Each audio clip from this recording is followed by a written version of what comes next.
welcome to our very latest On Point live reactions. And we are reacting to the IGN Phil Spencer interview. Now, I know what you guys are saying. CMoney, weren't you motherfuckers on earlier with the show for 5 hours? And the answer is absolutely we were. Okay, absolutely we were. But we were gonna watch that shit anyway alone and say, you know what? Fuck it. Let's watch it with the homies. So, first of all, I am CMoney, and I am joined by the always lovely Doodle. What's up, everybody? Good evening. How are we feeling tonight? Yeah, I'm feeling good. Thank you for rocking out with us. Thank you for rocking out with us indeed. We had quite the day. I think we all feel like we had a fulfillment of the Xbox promise given to us. It was fantastic. And frankly, let's fucking finish it with the Phil Spencer interview. You know what I'm saying? Like, let's finish it with a bang. I think there's a round table too that I didn't know they were doing. Fuck it. Let's just fucking do it, bro. Let's watch. Let's see what happened. Listen. It's our day. It's our day, you guys. It's our fucking day. What a Sunday. Okay. So let me where is this shit? IGN, where are you? You know, as much as we hate these motherfuckers, they're out here getting these interviews. You know what I'm saying? So we gotta use them. All right, here we go. Bam. Better one click though. Yeah, for sure. Boom. Let's go here. Pause that. Let's do this. Let's present. Let's share. Let's share. Let's do this. Let's do that. Okay, now we gotta make this bitch big. Okay. Then we're gonna bring this bitch up. Bam. Okay. Hey, yo, this pain. What's up, fam? First of all, I know listen, this is real late night for us. You know, like we didn't I know this was last minute, you guys. I know it was last minute. You know what I'm saying? Like we know. So we out here. First of all, just wanted to say what's up, guys. Thank you so much for coming. Thank you for being here with us. We appreciate you guys so much for rocking with us. I know it's been a long day. Oh shit, the forgotten one. My dude. Thank you, brother, for being here, man. Fam? Thank you for that $10 super chat, bro. Appreciate you, homie, for a job well done today. Thank you, fam. Appreciate you, man. That was kind of you. Appreciate you. Yeah, man. Like you guys are fucking awesome. Okay. That's just all. Like, you're the shit. We appreciate you guys fucking for rocking with us today and coming to hang with us. I already see Jeremy Lazong. What's up, man? Today was a good day. Yes. Facts it was. Cypher Type 1 was good, fam. Says I was just in the middle of watching it, but figured, fuck it. Why not have good company as well? You're Facts. Awesome. Thank you, Absolutely, fam. Man. Let's go. Absolutely. And I see the homie Jesse B, Z Black Rider, Wolfie Rosario, Fillmore Pockets, the homie. What's going on? Oh shit. He says, I'm watching the finals, but F it. The Celtics are double up. They just might as well watch Phil. Oh shit. That's hilarious. Rainbow. Phil, it's hilarious because ponies are running with the whole slate narrative again, but they miss Phil's scummy platform comment. Listen, we're gonna watch this shit. We'll dissect it. We'll see what's up. This pain was good, fam. Brett Bingham, One Trick Pony, the homie. Shane G in the building. What's good, fam? All right. G Maybe, what's going on, homie? Cullen Prime, Ulf, what's going on? All right, let's get popping. Cree Twain Blaster, what's going on? Z Black Rider, everybody, all the homies. Okay, sir, what's good, fam? Okay, let's go. Let's pop this cherry. You know what I'm saying? Let's get this started right. I think that's what Phil said. I think that's what he said. He said, let's pop this cherry. Let's pop it. All right, let's fucking go.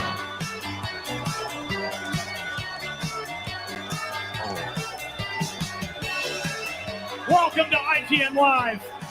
Earlier today, we got a brand new Xbox game showcase from Phil Spencer and his team, featuring a ton of reveals and surprises. There's a lot to talk about. Who better to talk about the present and future of Xbox than the Xbox himself? They want to hear from you, my friend, not me. Phil Spencer, thank you and welcome to IGN Live. Thanks, Ryan. Yep. Thanks, got that. everybody. I got that. Can we just, So, like, Your energy's incredible. we'll talk about it we after? have Yeah, 1 yeah, hour for sure. together on the dot, and we have some friends coming in halfway through, some other awesome Xbox developers. So People actually build games. I Yes. don't want to waste a second with you here, and I want to start. I said this earlier on this stage. I think you just had the best showcase you've ever had. I really mean.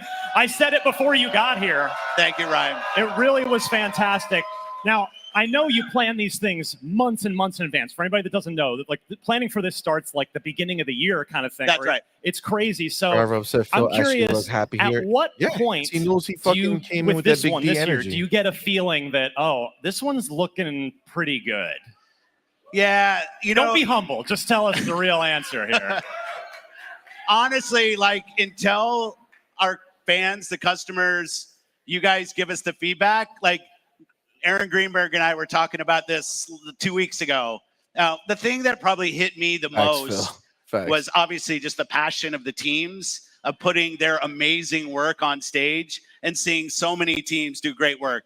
But it was based, I'd say 2 months ago, when I just looked at the kind of scale of the franchises, how much work the teams were doing to show up in the way they did, and the partners that we had in the show. Like I was in awe of the show. There's a couple games I want to ask you about specifically before we'll talk about some other stuff too. But the one that I said, right, for me, of all the great stuff from today, stole the show for me was something I wasn't expecting to see today again, which was Perfect Dark. I knew you were going to say that. Perfect Dark. A first-person I thought Perfect Dark spy was in espionage, shambles. Looking like some shit. parkour, a little Mirror's Edge in there, Yeah, which I yeah. love. All playable, like all in-game. Yeah. Somebody. And that game's been cooking for a long time. It has. That we've followed The partners at Crystal have been doing amazing and work that's there. Crystal was brought in to help it keep going. So what has it been like for you to kind of follow the very long trajectory of that game from, that started with Daryl Always. Gallagher starting I a was Phil, studio Just and down the street. yeah, and now we're finally here. Like, so how has it been kind of getting to this point with Perfect Dark? Yeah, in parallel, building a studio while you're building a game, and something that Perfect Dark back to N64 and obviously us with PDZ on 360. Like there's just such anticipation for that game. And I really appreciate everybody's patience because we've been talking about this for a long time. And like my team can verify this. When I saw it, I said, this is the one that Ryan's going to love because we know his love for Spy. And I said, this is the one. And just so proud of the team. And it really just came together so well. And I mean, a cool little story. Daryl had our other studio heads down at the studio just yesterday and walked through that same section in game to show them like, this is a game being played. And I love seeing our community of creators coming together that way. Well, another, the one more thing, which we were all hoping for and got, was a new Gears of War game, but it wasn't. It wasn't Gears 6. It was not. It was not Gears 6. So, what you have a visibility into everything, but I'm curious, when you're in a meeting with, maybe it's Matt Booty, maybe it's Alan Hartman, but the Coalition folks, like when you learn that they've gone down the E-Day road, the prequel road, rather than Gears, like what was your reaction when you found out that was going to be the next direction for Gears of War? Well, you know this. We've had some changes in leadership of the studio. Rod, who was there, is now leading Diablo for us. So I actually thought, a Diablo game I'm playing a ton of, I thought it was a nice opportunity for that team to establish their Gears, right? And going on following on Gears 5, just because the numerical thing, like I think it would this was an opportunity for them to take it back to an origin story that I know that has a lot of like real depth to it in terms of Emergence Day, and tell that story through the Coalition as it is today. I thought, like, what a great opportunity. I was excited. And then you probably saw, I know you heard it, the Mad World tune in the play piece. Yes. Oh, yeah. Like for those of us who remember the 360 commercial, like how iconic was that? So when they went back and sourced that and brought that through the piece, I think it just showed that they kind of stay true to what Gears is, but tell a new story, new art. Now, you're wearing a very cool Xbox Pride shirt today, but a year ago at the Xbox Showcase, you freaked out people like me by wearing a Hexen shirt, which is a game that I have very near and dear to my heart. And now, well, then too, you had just acquired Hexen. You own that as part of many other things. But then today, I see the reveal for Doom: The Dark Ages, and I go, well, wait a second. How awesome was that? Hold on. Are you secretly making a Hexen game in the Doom universe? Because I know you and I share the love for this. Yeah. No, I would like to say I'm actually smart enough to predict anything like that. I wasn't. But definitely, if you look at Doom: Dark Ages, and thanks to Marty and the team, they let me introduce that, right? So I got to come out, and like I was going through all my old school stories. For those as old as me who remember it's Doom 1 on a floppy going, my only PC that could run it was my PC at Microsoft. So I would sneak it at night, put it in so I could play. So the opportunity to stand there and get to announce a Doom and then Doom: Dark Ages, which definitely has some Hexen in it. And I just thought, Hugo and the team, fantastic work. I'm so proud. Now, I can't help but bring up something that's been a topic of conversation a lot recently, which is that Doom: The Dark Ages is also going to ship on PS5, something that you've done with some other games. So can you, from a business level, like, can you walk me through, you paid $7.5 billion to acquire Bethesda's ZeniMax. So what's the calculus? Like, what's the process there for deciding, like, okay, new Doom, let's keep it multi-platform as it has been, or just put it on Xbox. So what's kind of the thought process there? Well, on Doom, it's definitely one of those franchises that has a history on so many devices. Yeah. I think they have like Doom running on a lawnmower somewhere when you go back. But, and it's a franchise that I think everybody deserves to play. I'm really proud of what the team, and to be honest, like I was in a meeting with Marty and the team a couple of years ago, and I asked Marty what he wanted to do. And he said he wanted to ship it on all platforms. I said, let's go do that. Like, it was as simple as that. Now, I want to bring it back, though, because I get a lot of questions about, hey, if I'm an Xbox owner, what does it mean? And what I want to say, and I thought it showed up so well in the show today, you saw an amazing collection of games that are coming to Xbox. They're going into Game Pass day one. And Game Pass showed up so well. If you buy the game on our console, you get to play it on PC. You buy it on PC, you get so the cross entitlement stuff is all there, and we're focused on future hardware with forward compatibility. Our commitment to our Xbox customers is you're going to get the opportunity to buy or subscribe to the game. We're going to support the game on other screens, and you are going to see more of our games on more platforms. And we just see that as a benefit to the franchises that we're building. And we see that from players, and the players love to be able to play. Well, thank you. There you go. I have to do the journalistically responsible thing now and bring the mood down. Otherwise, the internet would tear me apart. So I wanted to ask you, you haven't really commented publicly much in the last couple months. So I wanted to ask you about the studio closures and Tango Gameworks and some of the thoughts behind the decision making there. I mean, you had a critical darling in Hi-Fi Rush. You had folks like Aaron Greenberg saying it checked all these boxes for us and did all the right things here.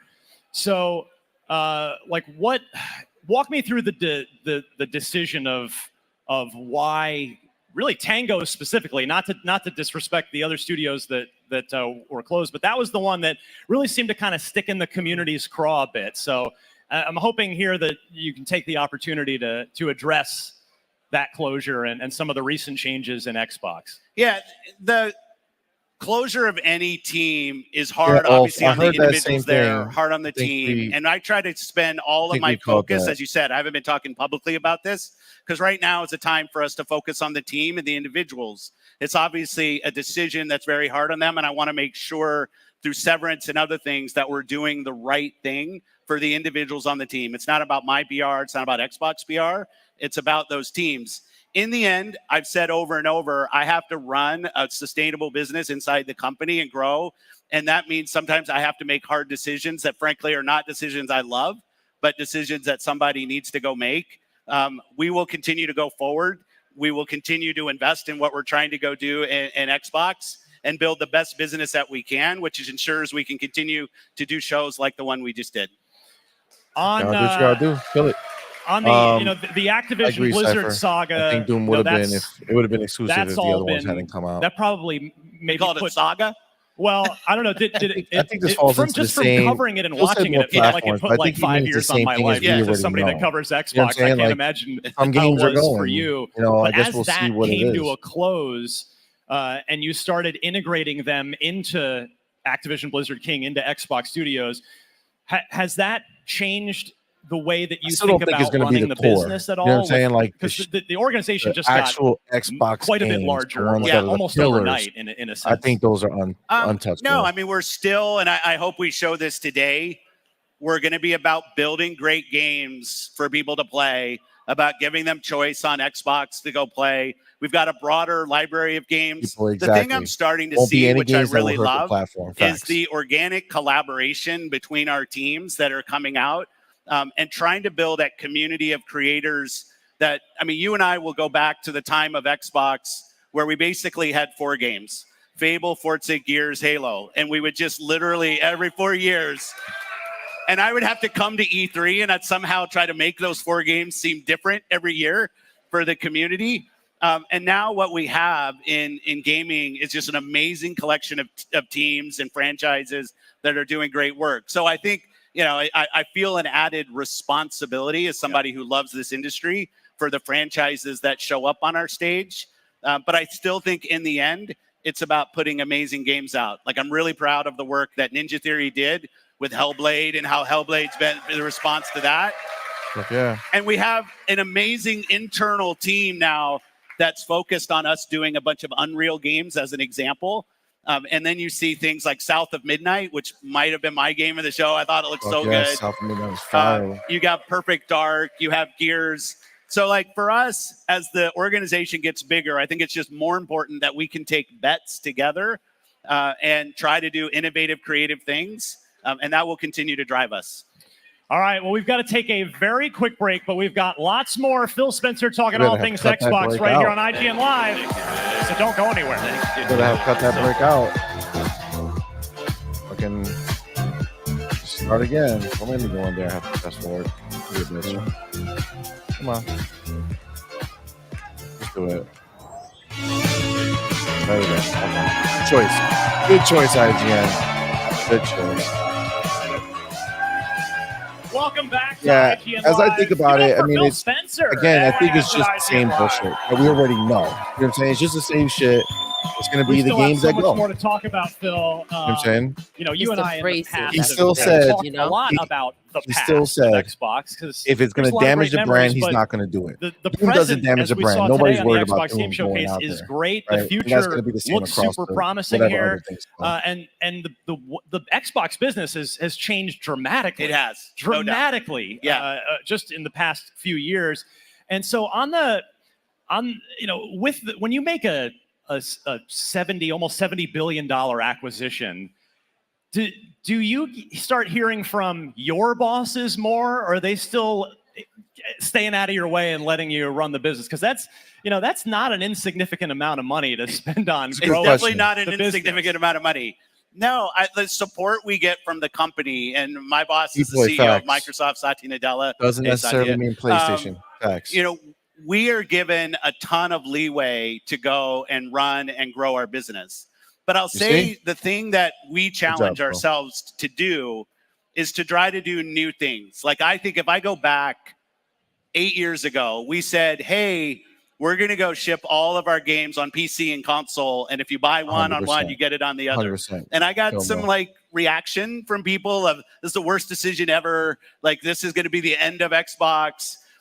We announced Game Pass, and we started doing Game Pass. And I know some people looked at that and said, oh, you're going to teach people that games are free, and you're going to undermine the value in games. And what I can say sitting here today from our decisions on cloud, on Game Pass, on console, like right now, we have more Xbox console users than we've ever had in the history of Xbox. Fuck yes. And even when I look at things like the impact of Game Pass, because I watch that and I love Game Pass, like how it showed up in the show today, I think was fantastic. But we also want people to be able to buy games. So I go back and I look and I say, okay, over the last 5 years, what's happened to third-party game or game sales on our platform? We're up double digits every year over the last 5 years on game sales Bill's on a Xbox beast, bro. consoles. Bill So is when I look at crushing it, his I will job, just, dude. doing a $70 billion acquisition will push us to try to do more. It'll push us on cloud. It'll push us to go find customers in new places. You ain't lying, bro. Continue to think about You eating access good, to fam. amazing games, enabling Xbox creators gamers are loving to life, do great work. But I and actually think gamers for the who team, that's are just not a stuck on self-motivation Sony. that the team has, Facts. and it's fun to be a part of. Black Ops 6 day one Game Pass. Black That's Ops pretty 6, sweet, dude. right? That's Like, crazy. I Some would people imagine- said I wouldn't do that. Yeah, most people in this room have probably been used to spending $60-$70 on it every year. Now, if they're already subscribing to Game Pass, And good to go. But it's a choice. Like, we didn't say to anybody, you have to subscribe to play. If you want to buy Black Ops, it's great. It's great for us. It's great for the developer. If you want to subscribe, it's also great. Like, I want to give you the choice on how you play your games and who you play with, and not try to do slimy platform things to force you to do what I want you to do. Give the players choice and what they want to do and who they play with. So the Activision Blizzard thing, we watched it play out in courtrooms and regulatory With my places. tie on. Yeah, like I'm curious, what was the biggest unexpected challenge for you and the team at Xbox during the course of that? For the management team, like Sarah Bond, Lori Wright, Linda Norman, who's our lead lawyer at Xbox, like we all had our same job of running Xbox and doing the things that we needed to go do, Matt Booty. But then we actually added like the second job in the time of having to work through regulatory. And I didn't it's my fault as the head of the business. I didn't really internalize that in the beginning of what a drain that would be on the team. And I think we saw that. I think we saw it in our execution on a couple things that we were doing, multiple things at a time that we hadn't planned for. And I'll say it's really nice to be post the acquisition, working with those amazing teams. I mean, how they showed up in our show today, fantastic, right? I just thought it was great. I mean, we had World of Warcraft in an Xbox show. Like, it's just crazy. Was there ever a point in the process? Because it really, between the CMA and the FTC and all these places, was there ever a point where you thought, oh, this might not happen? Like, this might get rejected? Well, we always have to plan for all contingencies. Like, we consider everything. Like, you have to in running the business. But we felt like we were on the side of right.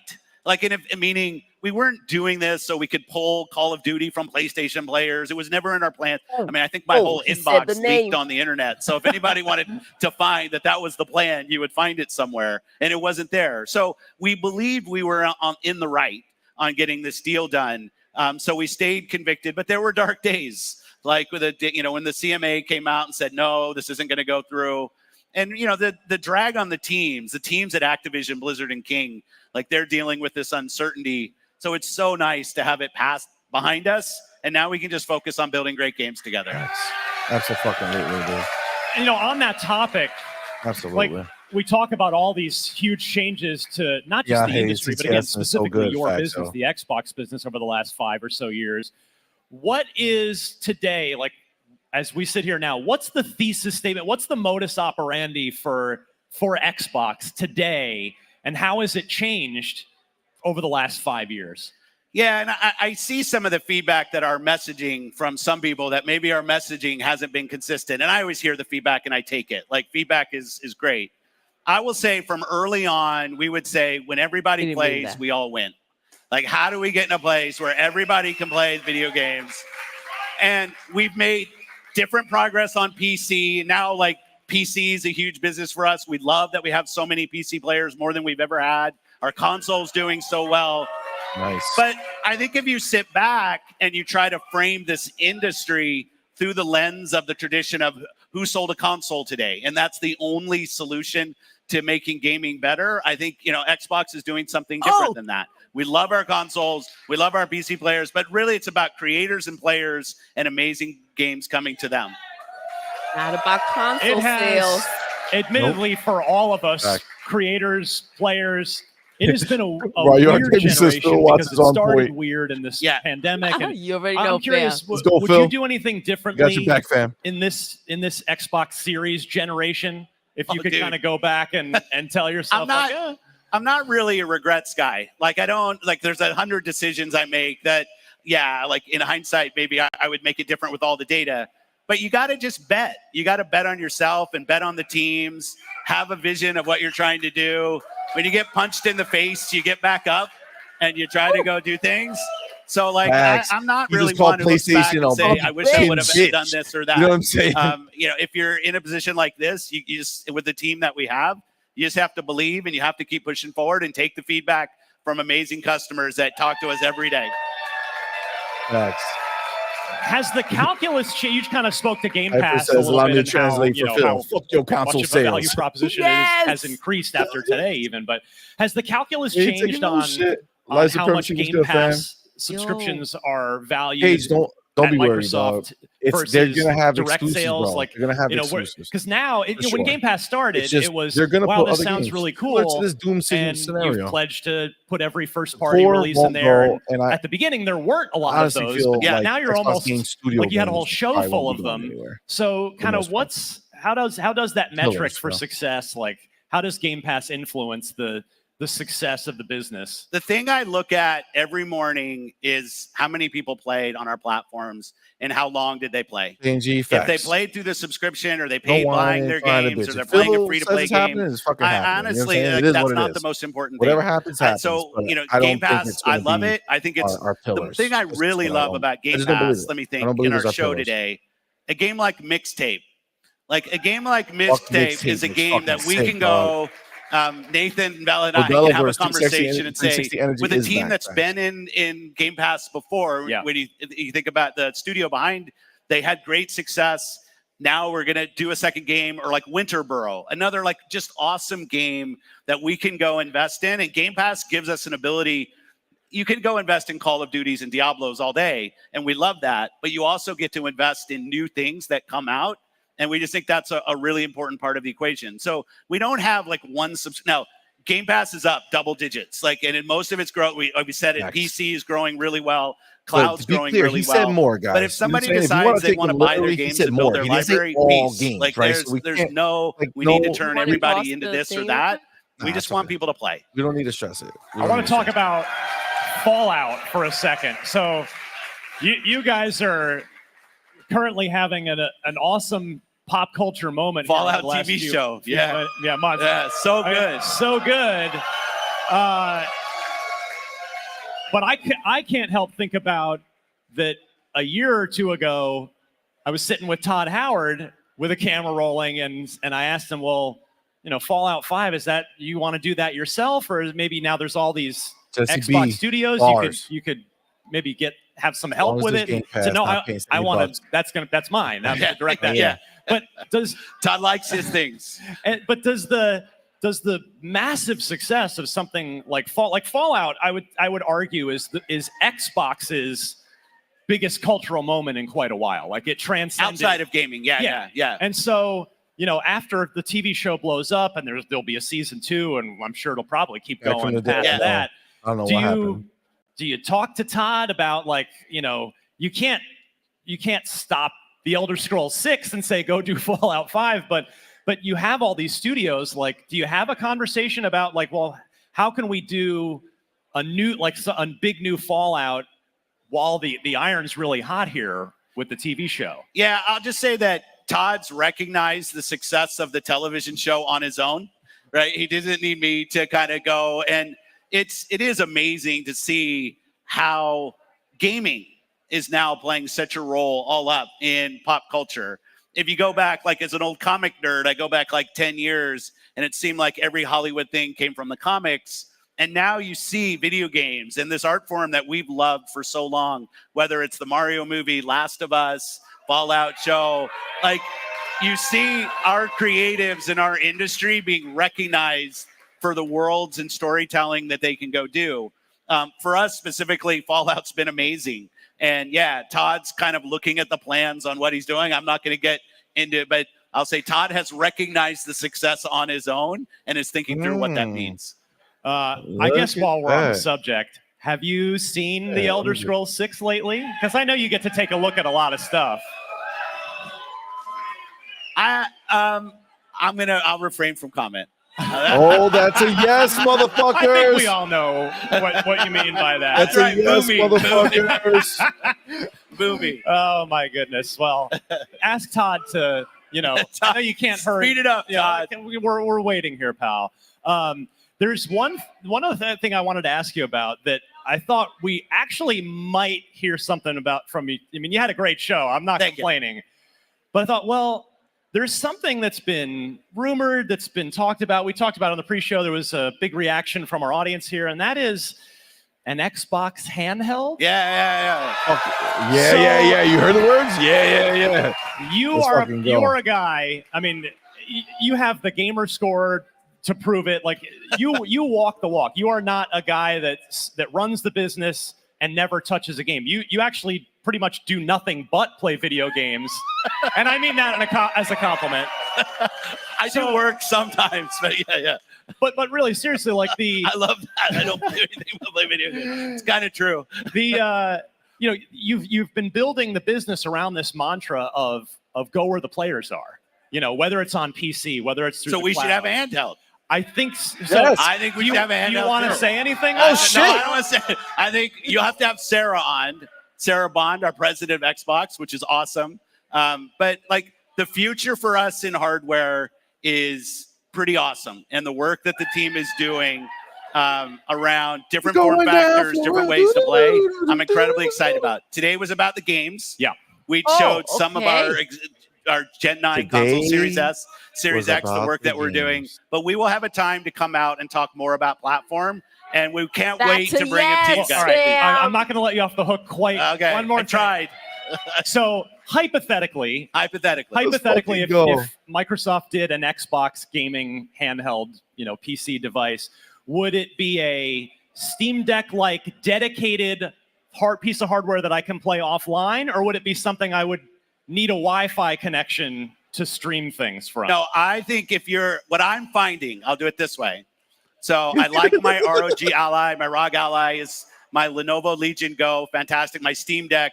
I think being able to play games locally is really important. You can read between the lines on that, as you will. All right, the fucking we're going to take coming, a very bro. quick break, but we're not done with Phil. We're going to bring in some friends, some Xbox developers. Right, so stay tuned for that right after this. This one's going to end. I got to open the other one. All right. Should we talk a little bit? Look through the chat. Let's talk a little bit like this, and then we'll bring in the round table. Get into the other one. My gosh, you guys, we're getting a handheld. What the heck? Handheld was most certainly just confirmed. That was confirmed I'm to gonna me. do This show, I love how he said this there. one is focused on the games, and then he remembered, they're doing the didn't digital. you fucking ask for a link, bro? I fucking said it. All right. What happened? Ray. He was in here. He asked for a link. I sent it to him. So this one is more about the games, right? Games. And then he remembered, oh shoot, hold on, we did the digital one. So the next show, or when they're gonna have a show about the tech, that's when the handheld it will be spoken of. Yo, you guys, I feel like we just got a confirmation. This is wild. Absolutely. I'm so excited. So excited. Where's that from? Is that from Dora? Kevin Hart. Oh, yeah. Excited. On that roller coaster. Ray, what's good, fam? Yo. It's been a day. It's been a day. So it sounds like it has. Sunday. Bro, I can't fucking hear you right. right. Oh, can you hear me now? Oh, try again. Can you hear me now? Yeah. What's up, fam? Man, it's been a hell of a day. It's been a day. It's been what we've been waiting for. Yes. And I really didn't catch this Phil thing what y'all watching right now. He basically just said he ain't saying nothing, but just wait. But handheld's happening. He just confirmed that shit. That was a freaking confirmation right there. That was so dope.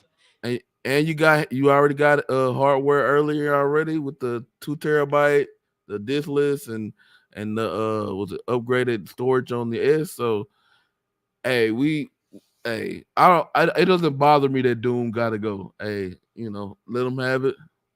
Fuck it. Hey, It's in Game Pass, right? Like that. At the end of the day, no matter how you cut this shit, yep. we get into Game Pass, dog. Like that's still the pain.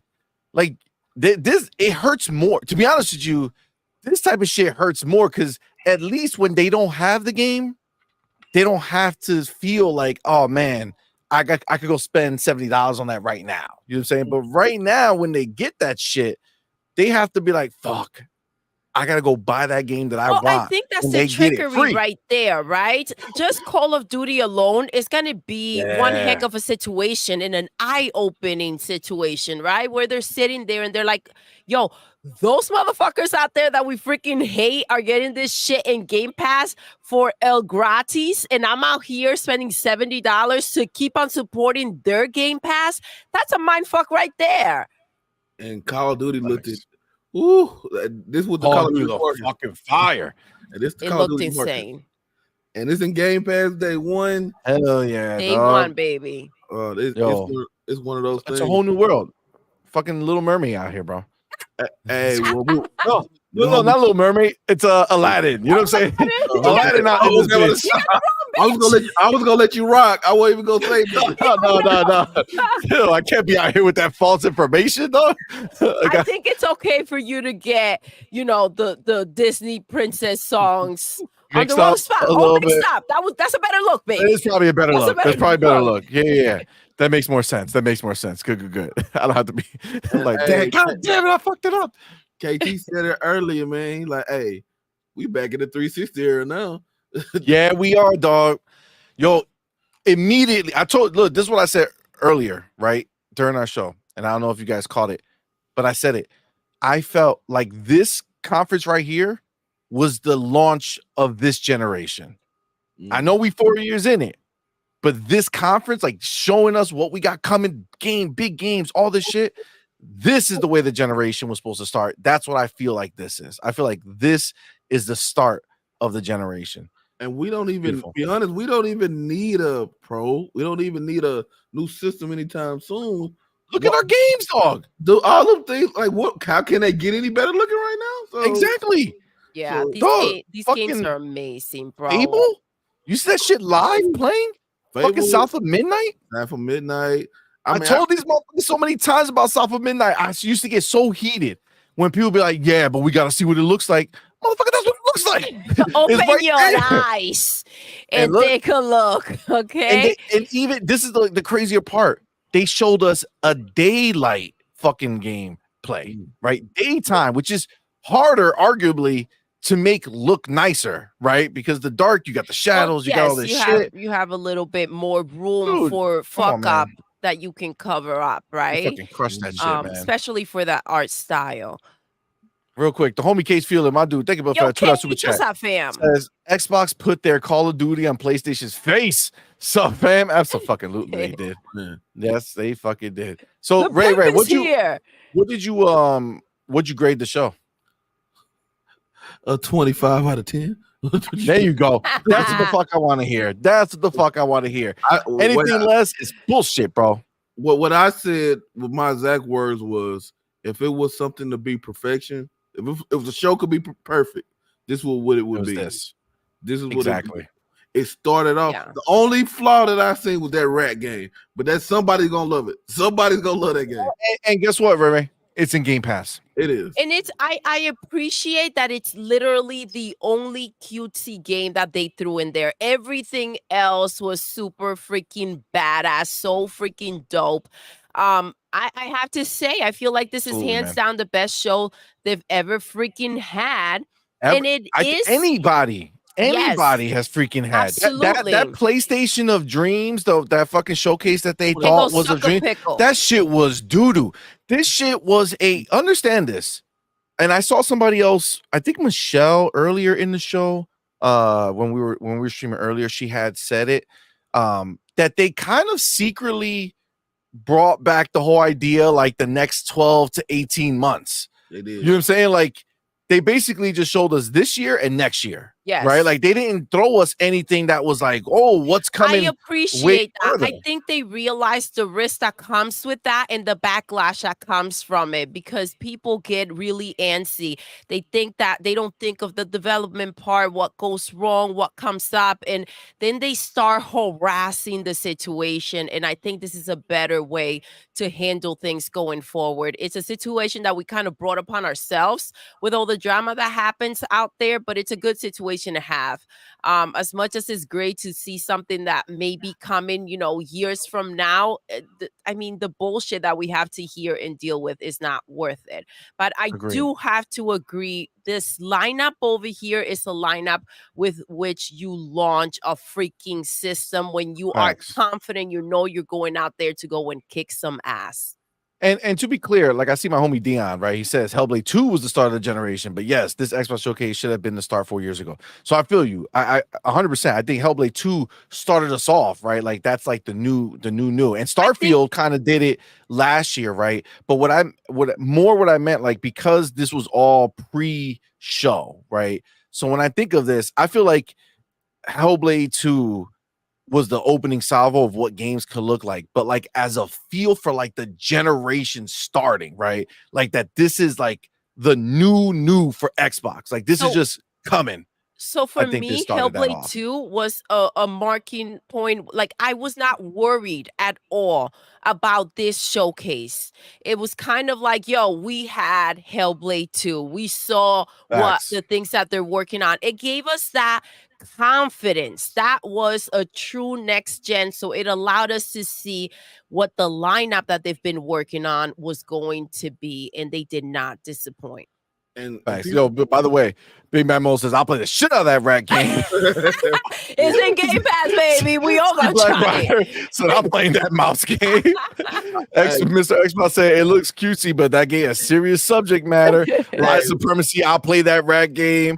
Val Room, not gonna lie, that rat game story had me invested. So what? No, when that owl took the freaking the other round, I was like, oh shit. I was like, oh no, they took his auntie.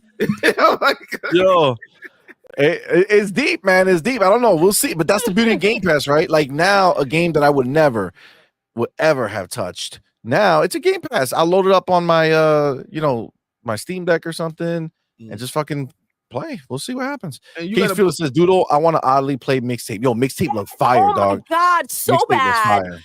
Yo, you guys, when you grew, those of you that grew up in the 90s or know about the freaking 90s, that just felt like when you were in high school, being a little troublemaker, a little freaking asshole out there playing your music. Yo, that shit was dope. The vibes I got from it, I'm so freaking hyped. I'm so excited for it. I'm glad you're feeling it, Cage. So that's super dope. In Jersey, that's what we did, all right? Yeah, we walked exactly around with what we the freaking did. Walkman on. Asshole was good, fam. Rocking the streets. What's up, fam? I'm gonna tell you this. People forget that COVID was a thing and they pushed up back a year to 2 years. So some of these games supposed to came out a year ago. We remember Starfield got delayed the whole year. So some of these games probably would have been a little bit earlier. And you got to think now Microsoft got it. Some of this stuff you're like, hey, I can tell where Microsoft touches this, where the money actually touched some of these games. Absolutely. Because Compulsion, think about what Compulsion was doing. They wasn't doing anything like this. Like they weren't doing anything on the scale of this. And it just, hey, we eating good over here. And the client, what you say? No, I was just gonna say that we actually, I don't know if you saw, but like Xbox put out these news pieces on the games. And like a game like State of Decay 3, they talked to them and they're like, yo, if we weren't bought by Microsoft, we would not have been able to make the game we're making. And they were like, they working with Obsidian. That's how, when you look at that game, what they showed when you see the State of Decay 3 trailer, they show 4 players starting in different locations. Everybody's in a different place because there's no more like being bound. So people can be wherever they are. It's a shared world. Ooh, so the fact that people came from different places, that's why they did that. And that's from Grounded. So that's the tech that they were working with Obsidian on, that type of tech together. And that's what ended up going in Grounded. and they kept working on it more, and that's what they're putting in the State of Decay. That's amazing, dude. Which is that's dope. to show you. We say it all the time, and we say it because of what we see and what we notice. These are facts. Xbox is out here saving the industry. These games would have released, and they would not have been what they are going to be when they do drop. I'm glad that some of these games were held back, and we get to experience them the way we're going to. They also talked about how they're working with Coalition, like on Unreal Engine 5, and that's why the game looks how it looks, and they're going further and deeper than they ever did, and all this shit. And it's like, holy fuck, like this is the power of Microsoft. They've got these people to fuck with, you know what I'm saying, to help them do this shit. They roll deep. It's a whole new world, man. Hey, I don't know that people noticed that Indiana had another trailer, like a 30-second trailer. The video put out. Did it? Ooh. Yeah, go to the. I'll send it to you. Yeah, send it to me. When the video put it out, and I like this right here is this is something different. We on a different level right now. I just Soy Tu Mangs. How you doing, fam? Mangs. What's up, fam? Thank you for that $2 super chat, man. Says I bought a PlayStation 5 to play Xbox games. What the fuck? Dude, I mean, honestly, the idea of it is crazy. $70 for them instead of freaking getting them in Game Pass. Get the fuck out of here. That's crazy. Dude. Yo, what a jab when Phil said, listen, we're here to give you options. We're not trying to force you into our agenda, right? You want to buy the game, buy the game. You want to play and subscribe to Game Pass and play in Game Pass, go ahead and do so. Up to you. We're just giving you options. Yo, that shit was killer. And I'm at a point now. I'm happy that some of these devs right now are smacking Jeff Keighley. I saw that, dog. Oh my god, I saw that for sure. I done seen like 3 of them already. I'm like, oh yeah. And then because he's salty about how bad his show was. And Xbox snuffed them. You know what I'm saying? Xbox was like, fuck you, dog. We ain't giving you shit. And listen, the people spoke. They graded his shit, and it wasn't good enough. It's literally, if you take his shit and flip it, that's what I saw. That's the Xbox score. You play Xbox there A were all the way the fuck over here. They were lows. D all the way the fuck over here. That shit was horrible. Baby, get the other one that came in. The homie Bonty. Bonty, what's up, dude? fam? Thank you both for being here. Damn, thanks for being a member for 5 months, fam. Appreciate you, homie. Says, man, it feels so good to be an Xbox player right now. Baby. And did you see what happened on X with Jeff talking about Gears and the Gears dev? Checked up. Yo, he did, dog. He got checked. That shit was fire. But this, I'm telling y'all, Xbox is not fucking around, dog. No. You think that guy can just come out there and say that? Nah. No, they need the okay. They need the okay to go out here. And I feel like Phil said, listen, devs, go out there and protect your work. These motherfuckers are out in these streets trying to frame a situation. This dude could not be more but hurt. Yo, it is wild. The pain that he's feeling, we see it, yo. Like, chill, take a moment. The thing just happened. Take a few days to yourself to regroup. But this is how the ponies are out there in them streets right now. They don't know what to do with themselves. They realize the power is gone. He's embarrassed right now. You gotta think he put people together all these shows. He thinks he the new E3. He got the VGAs. He thinks he's the guy to go to right now for shows. So can we see how ironic it is that he's such a pony gobbler, yet he's in the same exact situation as PlayStation is when it comes to being against Xbox? Rightfully so, bro. Rightfully so. They have the worst system with no games. He had the worst show with no games. You know what I'm saying? Xbox got all the games. It's on their shows, in their system, and Game Pass. Oh shit. Think about starting your show with a glizzy and Legos. That's what think about that. Like, that's what I'm. Hey, you know what? I'm gonna put this glizzy, a Lego glizzy. He was watching our point. He was like, "Yo, Grizzlies are in. Bring on the hot dogs. Yo, that shit was wild. A Grizzly that's going to freaking switch. Ray Ray's going to switch. That's wild. That's yes. wild. That's crazy. That's crazy.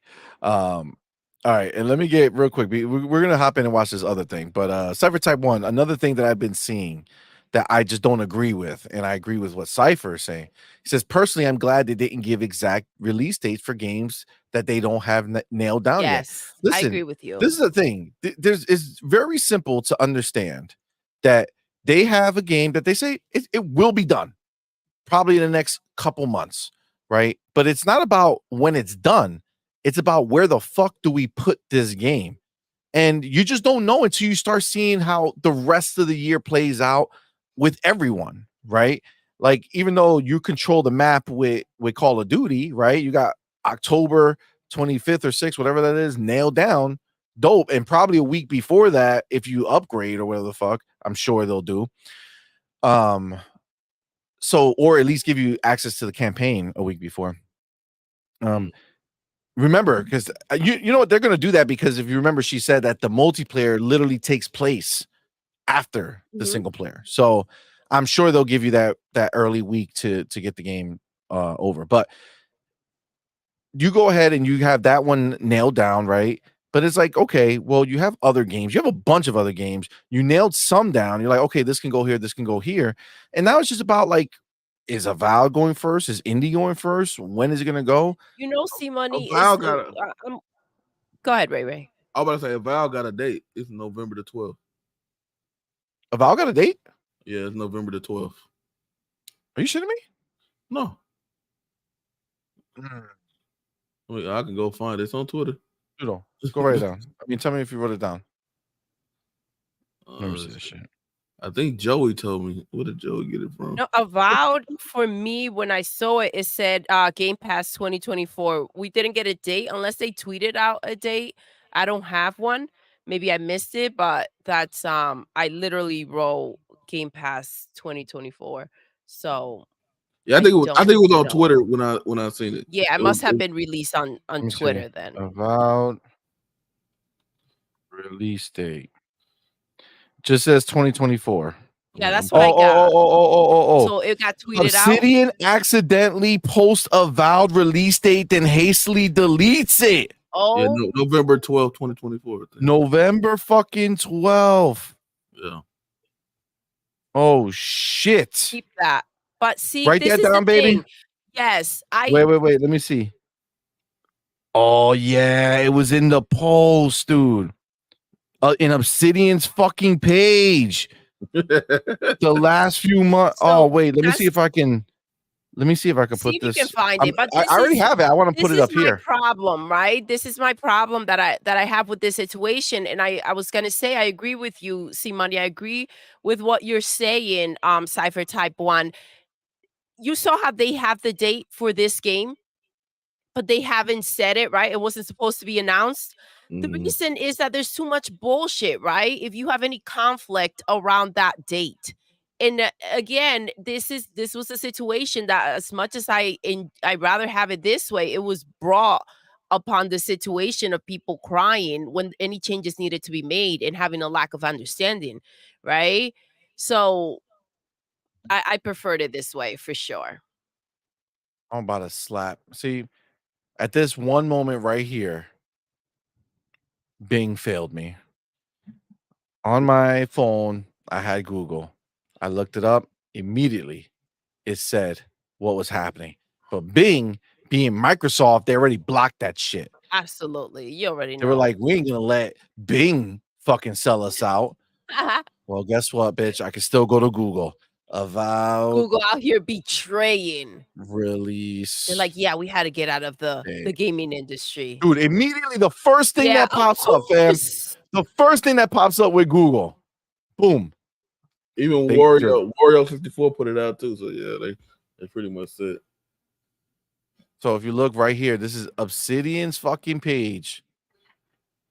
The last few months, Obsidian Entertainment has been fast-paced excited since we saw you at the Xbox Developer this past January. We've been busy with Avowed, getting it ready to release Well, they can read it. I'm reading it fast just to get to that part. We It can't says, see it as well as you see it. oh, okay. Well, sorry So if about you're that. mumbling Okay, it, I'll read it correctly. okay, The last few months at Obsidian Entertainment has been beautiful. fast-paced and exciting. Since we saw you at the Xbox Developer Direct this past January, we've been busy with Avowed, getting it ready for release on November 12th, 2024. Today, we're thrilled to have revealed our first ever story trailer at Xbox Game Showcase 2024 and to talk with you more about what we've shared. God damn it, Obsidian. Yes, I'm glad. You fucked up. I'm glad that You fucked happened. up. See, but these are the insiders that we want to hear from, right? These are the The fuck real ups shit. that we want to know about. Oh, that's glorious. That's beautiful. Ray, I have a Yes, question ma'am. for you. Yes, ma'am.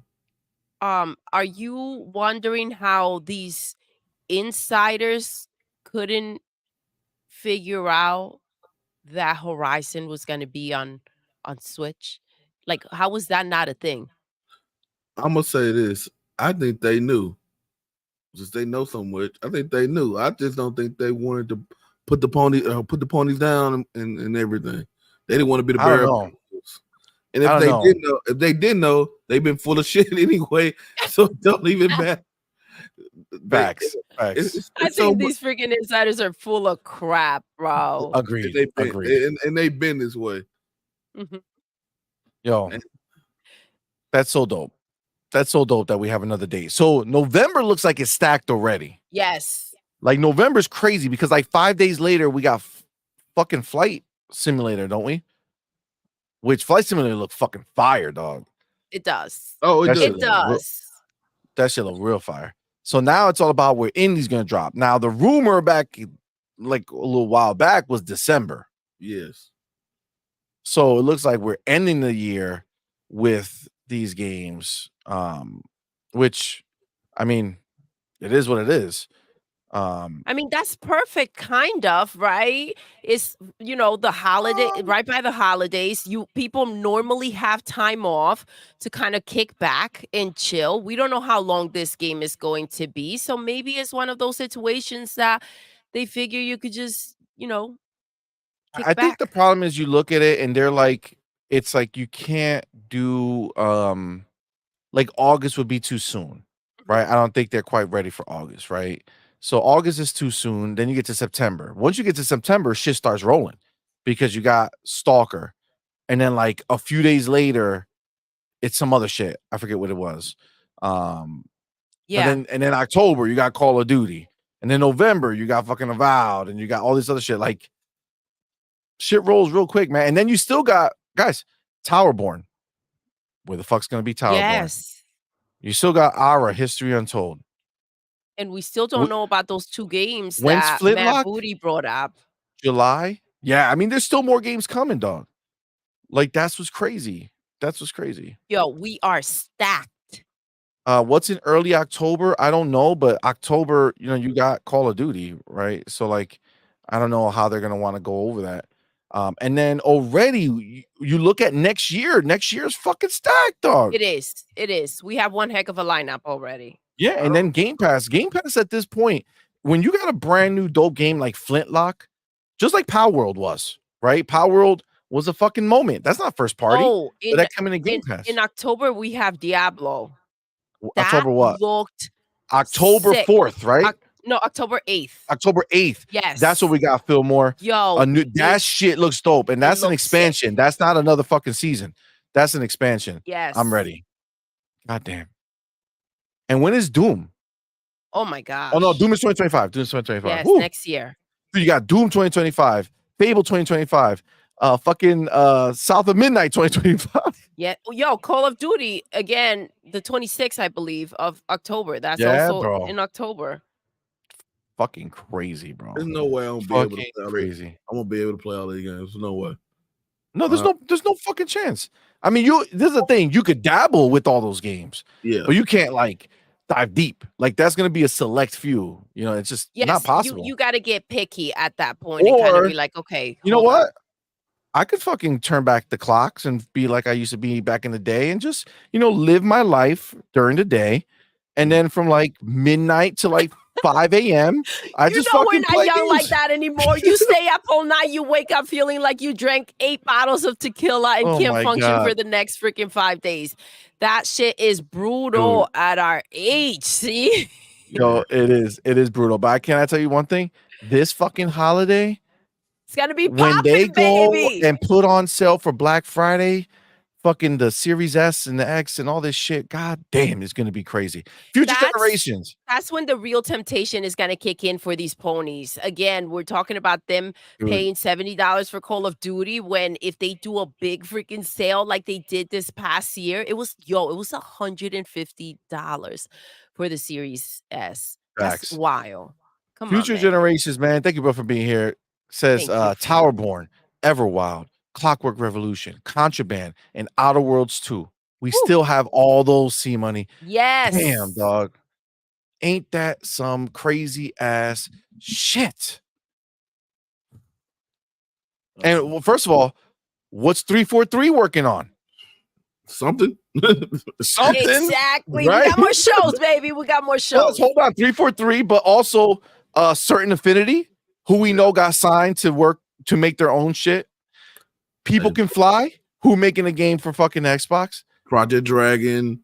You got a whole bunch of stuff right now. We haven't seen new studios. Contraband. We still haven't seen that shit. We haven't seen Contraband in years. Like, it's wild.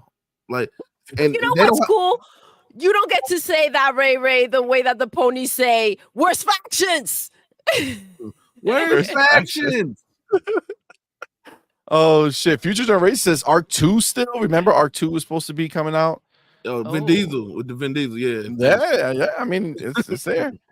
Yep. And then we got new studios, the 100 star studio from Rocksteady people. Yes, we got 2 new studios. Fuck, we got Elsewhere from Activision. Elsewhere. Dude, it's crazy. Era too. Yo, I didn't even see this, man. Maybe I had you on one and you moved it. Yeah, but you skipped this one. You did it by mistake. Yeah, but we skipped this one. The homie down Lazaro. Thank you, brother, for being here, man. Thank you for that $2 super chat. Says PlayStation is dead. Thanks to Phil. Thanks to Phil, baby.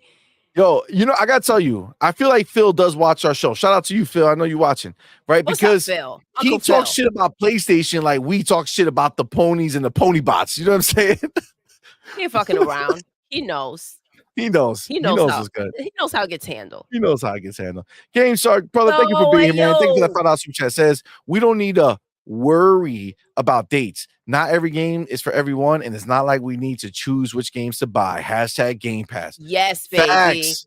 We just need to know when it happens. You know what I'm saying? Hey, your shit's coming next month. That's a great point, though. Like, not every game is for everyone. The great thing about having it in Game Pass is that you go ahead and if you want to try, you go ahead and you try it, even if it's not necessarily for you. But a lot of people will try a game that they don't end up really playing, right? So that's where, even though it's stacked, they have to reach so many different types of gamers, and that's why we need that rat game.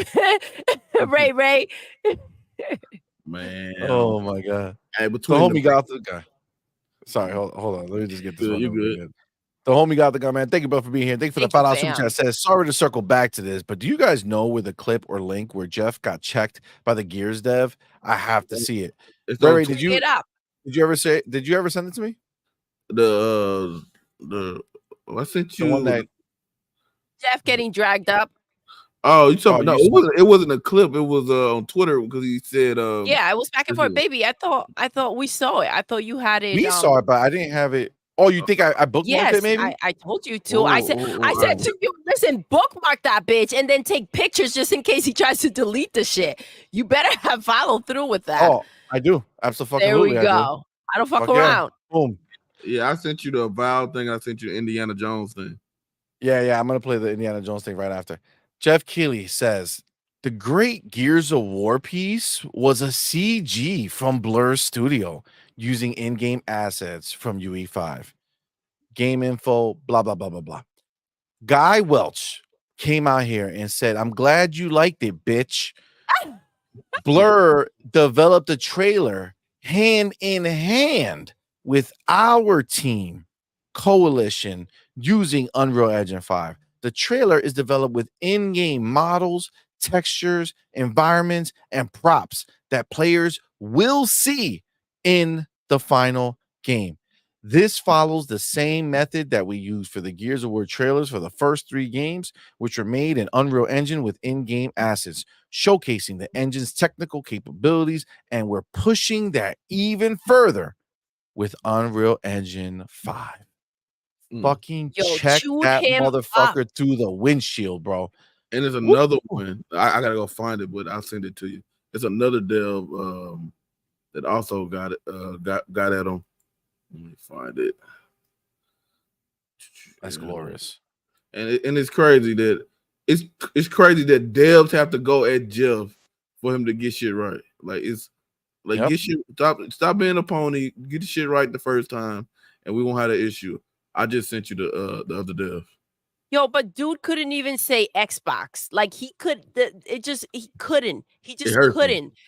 Yes, it does. Like physically hurts him. It's wild. Scott, listen, this is going to be one heck of a lesson. I just wonder where this is going to go when it comes to the Game Awards. Is he going to be that motherfucker that the legs got to get beat the fuck down before he learns? Or is he going to go ahead and start understanding that he needs to shift his narrative and the shit that he's going to do moving forward? Real quick, when you say get beat the fuck down, I just want to understand, did you mean like this? I don't know. Oh no. I see that fight. I see that.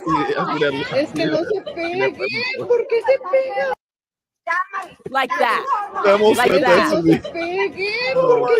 hilarious. You know what's wild? It's wild because I envisioned the whole thing. Mine had bats and shit. You know what I mean? This is not. Oh my God. Not freaking soft punches they're throwing in there, but that was good to see. You don't fight like that. Hey, people in the chat, don't fight like that. You don't take nobody. You don't take nobody pants down. Don't fight like that. Yeah, that was not. He wasn't trying to fight that dude. Whatever that dude was trying to do was something else. Was like, this is my opportunity. All right. Yeah, don't He was about to put that whole fist in too. He was. Yeah, he was. The old boy didn't move. Would have been more. Let me hold on. We got, just to be clear. So let's I'm gonna share this. Jameer Blanco. I don't know if you know who he is. Well, he's a digital sculptor, cinematic character, creature artist at Blizzard Entertainment. Okay. Now we go back here. He takes right here, bam, the blur bullshit from Jeff. And he didn't even reply. He quote tweeted that shit. That's how you do it, baby. That's how you do it. He said, I'm not letting my fucking reply get buried in your bitch ass. Everybody got to see what I got to say to you. So he says, let me rephrase this a little better. The amazing Gears piece you just saw was full real time with real time models, textures, environments, etc., all within Unreal Engine 5. Saying it was a CG from Blur Studio diminishes all the technical achievements you probably didn't notice from how good it was. Though it looks like another pre-rendered CG piece from Blur, it was actually a real-time masterpiece using in-game assets and real-time lighting ray trace lighting in the same engine the game will play. Already seeing people say, yeah, it was cool, but it was a CG pre-rendered trailer because of stuff like this. Get them. When we heard, they also didn't just use in-game assets from UE5. They did the whole thing inside UE5. It was beautiful, bro. So they didn't take the assets and do it in their own shit. This is in the fucking engine that's making the game that we're playing. There was so much detail in that, in what they showed us, and it was so up close. Yo, it was crazy. They did not shy away from they weren't trying to hide anything. Facts. Game Shark. Thank you for being here, bro. What's up? Chat. Rag game better than factions. Hashtag remember this tweet. It's got to see the light of day. Shit, that's hilarious. All right. Now before we watch the rest of the IGN thing, let me get Ray sent me. I know what I just sent you. I just sent you that. Oh, you talking about the indie stuff or? Yeah, the indie. Oh, okay. The indie stuff. Oh yeah. You just sent me the same one. All right, right here. So let me do this. Pause it. All right, ready. And what's dope? I love the fact that it's from Nvidia, fam. Nvidia's getting in on this. Like, let's go. Come in 2024. You're gonna be playing indie. Let's fucking do it. Oh my gosh. These artifacts, Boss believes they hold a kind of power, a discovery that could change the world. What you going to do, Indiana? We have to find the stones, Gina, or they will.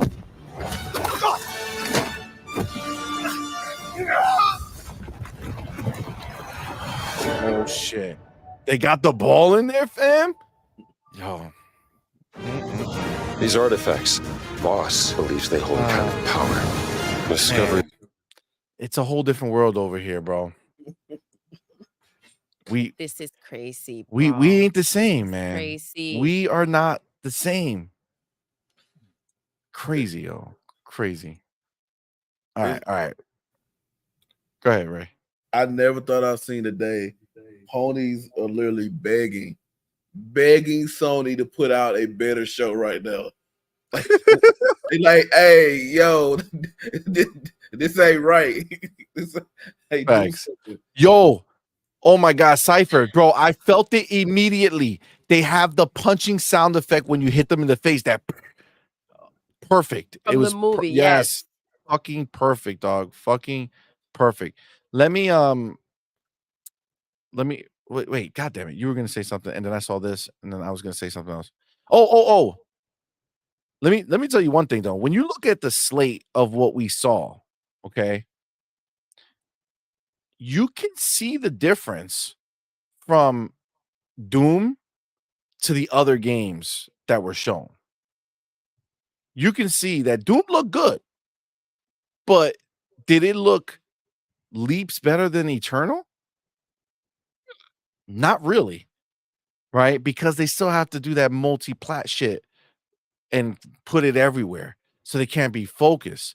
When you got a team like fucking Compulsion making something that's their tiny team, making something that looks so beautiful. When you got a team like Hellblade, Ninja Theory, tiny team, looks so beautiful. Come on, man. I agree with you. I think that that's something that it's very important. Even if they go ahead and they make games that are going to other platforms, those games are not going to be as focused as everything else that's staying with the box. And because they have to make adjustments and it has to fit everything. When they were buying all these studios, I was saying how, this is going to be amazing because it's all hand in hand, right? We hear, BG3 out there talking shit. Now we have Wukong out here talking crap about how, we haven't figured out the box yet. So these are some of the benefits that we're going to get from going ahead and having all these studios. And that's going to be the challenge when they go ahead and make games that fit other platforms. How they're going to go ahead and get cheated essentially out of the graphical experience that they could have had if they were Xbox focused. 100%. 100%. All right, let's watch the rest of this. See what they got going on over here. Now they're chanting. Look for at everybody Xbox. chanting With Xbox. more IPN Live, Xbox's Phil Spencer is still with us. Also joining us, though, some friends from the Xbox family. Hugo Martin, the creative director on Doom, The Dark Ages at id Software. We have Tiffany Watt from the Diablo team at Blizzard. And from the Call of Duty Black Ops team at Treyarch, we have Miles Leslie. Yes. Notice that they only have the devs all up right, here Hugo, that are I making wanna games start for with you, everybody. my friend, because like Phil, I go back to the 3.5-inch floppy disk days with Doom. You guys have been such amazing caretakers of the Doom franchise. Thank and you. You're taking a hell of a swing here with the Dark Ages. Like the play it safe version would have been to do Doom Eternal, but slightly better. Right. But the Dark Ages is not the safe play. You are doing some interesting stuff here. It is quite the pivot. It's arguably the biggest pivot for any mainline Doom game. Yeah. And so I thought maybe, well, the Doomslayer storyline seemed pretty wrapped up at the end of the DLC. Well, this is a prequel to Doom 2016. So how quickly do you land on this prequel concept when you're kicking around ideas after Doom Eternal? Oh, we wanted to make this game for many years. That first, in the Slayer's Testament, you know, in the first stage, in the first battle, when the shadows first lengthened, you're going to play that game. That's what Doom the Dark Ages is. Oh, That's yes. Love it. How much is melee combat going to factor here versus traditional Doom gun combat? Yeah, it's a fantasy sci-fi FPS, a medieval war against hell. And when you say the word medieval, you got to have melee weapons. So you saw in the teaser, yeah, he's got a flail. He's beating the guy to a pulp with that. You use your hands. You use your shield. Each of these things kind of come together. And there's a great synergy between your toolkits, and I think it's going to be really fun for fans to explore all the things that you could do this time in this game. How many? So one of everybody's favorite parts of Doom 2016 and Doom Eternal are the glory kills. Right. They're so good. They're so much fun. Can you? I don't know if can you throw like a number at me of how many like we're working with for the dark? Is it like in the melee system really introduces a whole new dynamic where you could approach enemies kind of any way you want. And we've I don't want to talk too much about that yet. We still got ways to go, but I think fans will be really pleased with the amount of freedom that you give you on how you finish off the demons this time. No restrictions. I love it. You see what I'm saying? Friend of IGN, John Romero. He's been here before. I'm curious, has John Romero or any of the old crew seen this game yet? No, not really. But they have now. I hope they like now. Yeah. So I am curious, Miles. Was today the first time you've seen Doom, or had you gotten a chance to take a peek at it before? I haven't seen it at all, and I'm like fans like you guys. I was nerding out with Hugo in the back. I was trying to get all the info you're trying to get too, so I was like, you got to tell me this, you got to tell me that. Because like, you know, you're also developing a major AAA first-person shooter, so when you see that, when you see what the Dark Ages is doing, what's your reaction as like, obviously Black Ops, totally different deal, but do you go, oh man, we've got some internal competition? No, not at all. I don't know about that. No, I'm a fan and we're fans, right? And so for us, it's like inspirational to see I have a shield and I have this weapon. Like, it's really, really cool to see.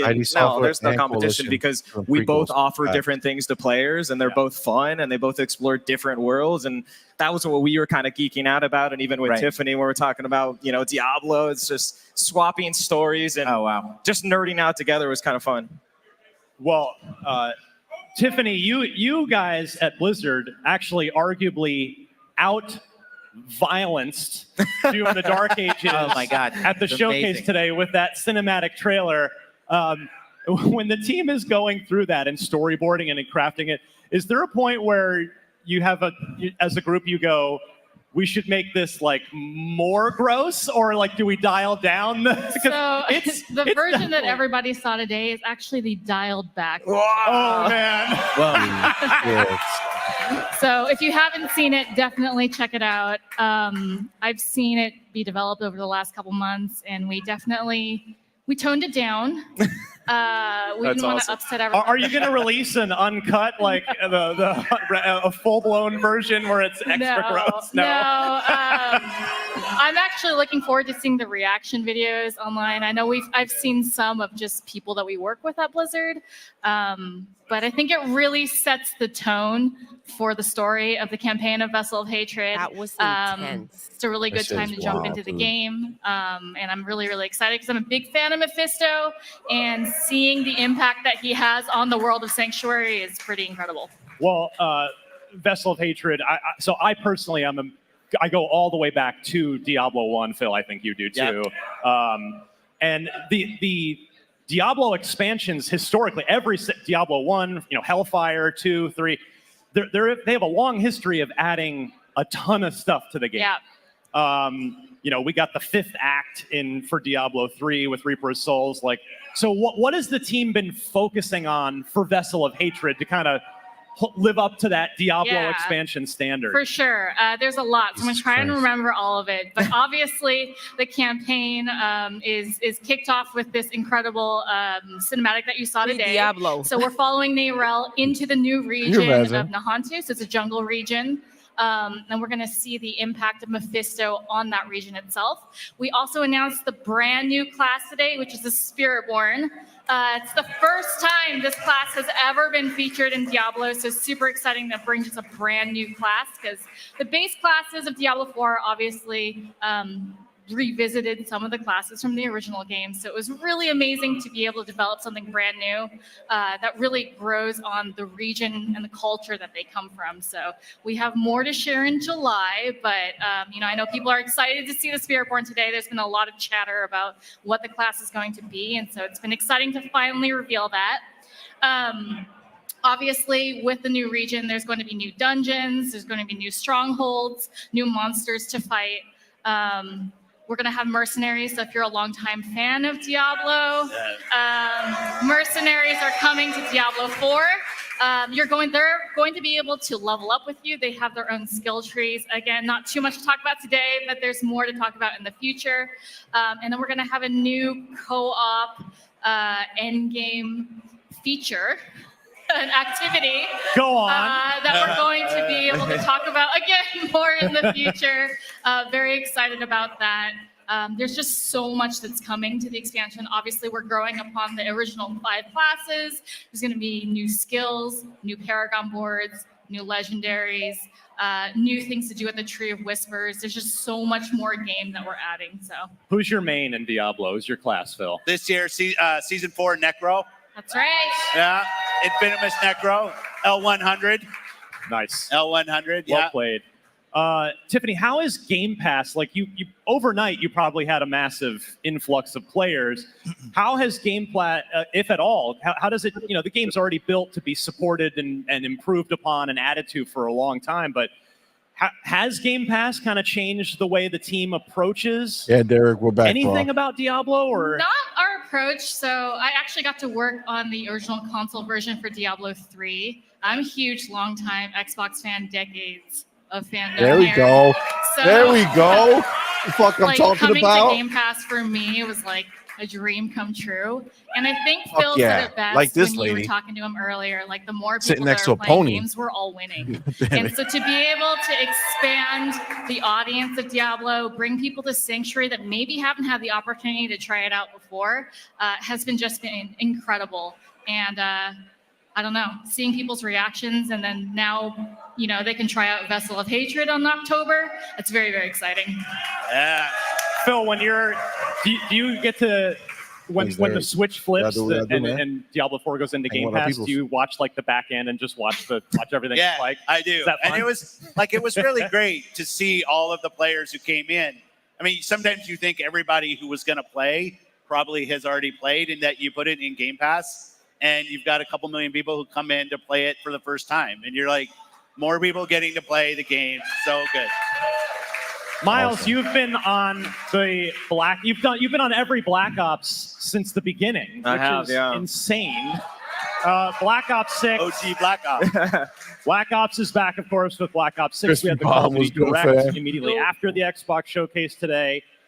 And for me, an old hat, I love the campaigns. I mean, multiplayer, full respect. But I love a good Call of Duty campaign, and it seems like you guys are leaning harder into campaign. Oh, I just said, is that fair to say? I wish somebody asked Phil about that. I think it's fair to say we're leaning everywhere as hard as possible. Black Ops 6 is really trying to give the story campaign players more, the multiplayer your mic is not players super clear more, right now. the zombies players with RBZ back more. Say it again. Is it good now? Yes. Yeah. No, I wish all the other dumb questions that he asking everybody. I'm gonna ask another dumb question about Fallout 76 and what he gonna do to the guy who blew up his base.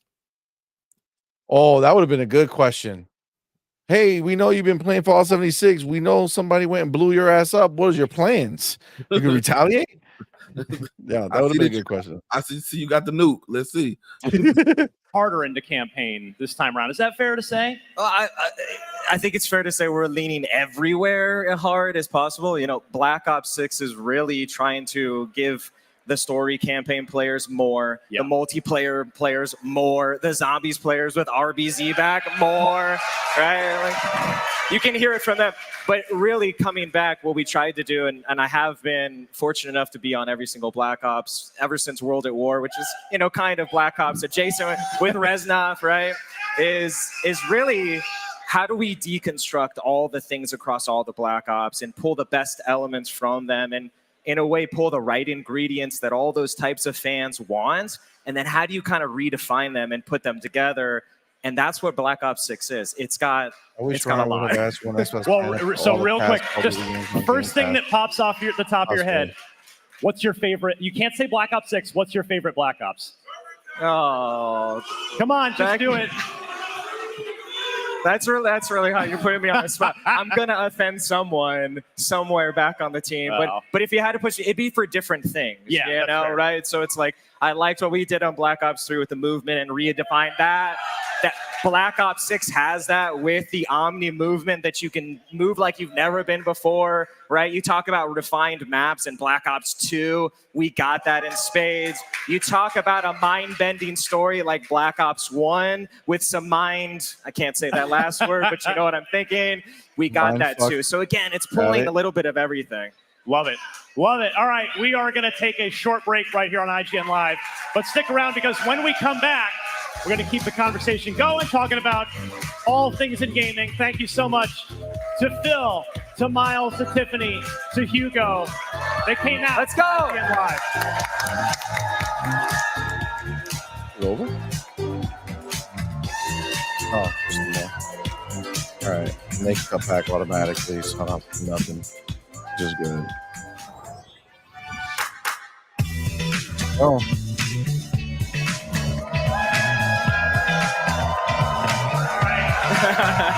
We are back. You know, it's funny. They got the Lenovo Legion on the background. Hugo, like that's who's give me doing it. Else. Yeah, and he come was on, like, Hugo, give us something else. Something like when you're all right. How about this? When you're deciding how to unveil a game, like this is because again, when you're not unveiling just another Doom sequel, like you're going in a new direction here. How do you decide what goes in that trailer that we all saw today? Bro. It's tough, right? Bro. It's what you don't want to fire all the bullets. You want to save some things because we've got a ways to go here. So you just want to make sure that you capture the essence of what it is you're trying to I wish Ryan make confesses make this sure that little people get a kiss really feels good ring. first impression, which I think they do. Yeah, we have a that's dragon. awesome. We have a giant mech. We got the Doomslayer. We got a shield. So yeah, you just try to cherry pick all the elements you feel like give them the best impression. Now, something I sure was quite intentional in Doom 2016 and Doom Eternal was there was a lot of lore in the game, but you kind of had to purposely go off and read it. Right. Which, it's a fast action game. I imagine you wanted to sort of set that aside in case some players just wanted to go shoot stuff. Which most do. So I guess that maybe that answers my question already is there any sort of change to the narrative approach and the way the narrative is delivered in the Dark Ages? Well, I mean, it's the whole experience is more cinematic. I think it's kind of part of the genre, the fantasy and medieval genre. And there is a story there, like there has been in the previous games. I would say less kind of out of the codex and into the story. We wanted to kind of put it on your main path. And it's kind of a roller coaster ride, summer blockbuster kind of story. Go. Lots of twists and turns. Actual Very story, fun, good, man. purely entertaining. Oh, the shield is dope. But it should be good. It'll complement all the ripping and the tearing well. Now, Tiffany, speaking of story, the Blizzard team, the Diablo team, has always excelled at, especially. I was telling you backstage. I mean, I genuinely don't think there's anyone better in the industry at making cinematics. Like it's incredible work, and it goes back to Diablo 1. Yeah. I mean, or probably even further back than that. So how much of the awesome cinematic work, in addition to what we saw today, can we expect in Vessel of Hatred? Well, I can't give everything away. I mean, what I think is amazing about Diablo 4 is the incredible amount of story we actually put into it. So you play the base game, we have lots of, I mean, there's the incredible cinematics that our story and franchise department puts together, but we've got the real-time cutscenes, we've got the in-game cutscenes, and so we've got, you know, just like an extension of the campaign. So we'll have a lot more of that for the player to experience, a lot more gruesome cutscenes for everyone to check out. And yeah, I love to go back and look at the cinematics myself. I actually rewatched all of the Diablo 3 and Diablo 4 ones last week to hype myself up for this event. Because, I mean, I agree. I grew up as a fan of Blizzard games myself, and they're so damn good. Yeah. We'll stay on the topic of can feel the cinematics passion and story, within Miles. Xbox I mean, studios right now. I The most important thing I told you to have is backstage, passion. Black Ops 1 The other is side my just don't have favorite. it. Facts, man. Yeah. And part of Facts, it, like, so- I just love the twists, the turns, like The numbers, Truth. Mason. the numbers, Monday Mason. Night Exactly. Fire. It was such a great. And in Stay this, in okay. the trailer that kicked Fire. off the show Yeah. today, we got to look at Fire, some former actual real life presidents in there. So like, how much fun is it for the team to lean into this sort of real life, but not, you know, sort of this interesting narrative hook that you guys have. I think that's the fun of Black Ops is we take inspiration from real things, and I think this is what we've always done well is like weave the stories through. We want you to believe that it's real, be inspired by that, make it plausible so that when you're playing and you're immersed in it, and we have these cinematic stories that you think, well, that maybe this could happen, right? Maybe there really is an Adler out in the world, and you know, MK Ultra. You go back to BO1. That's a real thing the CIA did that really influenced us. There's a lot of surprises in BO6. Like I said, we're leaning into that mind-bending story. There's some teases in there already out if people pick it up once they play. But we're really excited for players to see Black Ops 6 and when it's delivering on that because it's coming. Phil, is Black Ops 6's launch day going to be another one of those where you kind of sit back at the office and you watch the player count? Just on players, Xbox? yeah. I mean, it's so. The funny thing with all of these games, I've got my own little story and like getting to showcase. Like the Black Ops 6 one was the team comes in and like they're wondering, they're part of Microsoft now, and there's some how should we put it, political intrigue in the trailer. And they say, hey, we need you to look at this. Are you going to be okay with this as Microsoft? True story, right? Yeah. And it's like, okay, so Rob Koch is like, we're going to watch the video, and I can see him watching my face. Like, am I going to freak out that there's no way Microsoft can put this trailer in our show? And I said, I think we should open with that. Right? And it was just like so good. I love giving the teams the creative freedom. You know, I could say the same thing about Diablo, and the only trailer in our whole show that we put our own disclaimer that, hey, you might want to get ready for this one. You know, and then on Doom, like the challenge the team, as you've been hitting on, took to do something different. We had a lot of good discussions, both at Bethesda and as this has been coming. And how do you introduce such a new setting to Doom in the show? And I asked, obviously, if I could be the one to intro it, because it just like you get few opportunities to do something like that in your life. And I wanted to go do that. But I'll just say, like, seeing all of these teams and both the creative risk and the challenges they put on themselves to put amazing work in front of their great fans. And then, like, today is just such a payoff. I've seen it in all of them in the other teams. Just the, like, hey, could every day be like this, right? Yeah. Where we get such positive response from what you've done. But thank you all to the teams because it's been incredible. It had to, yeah.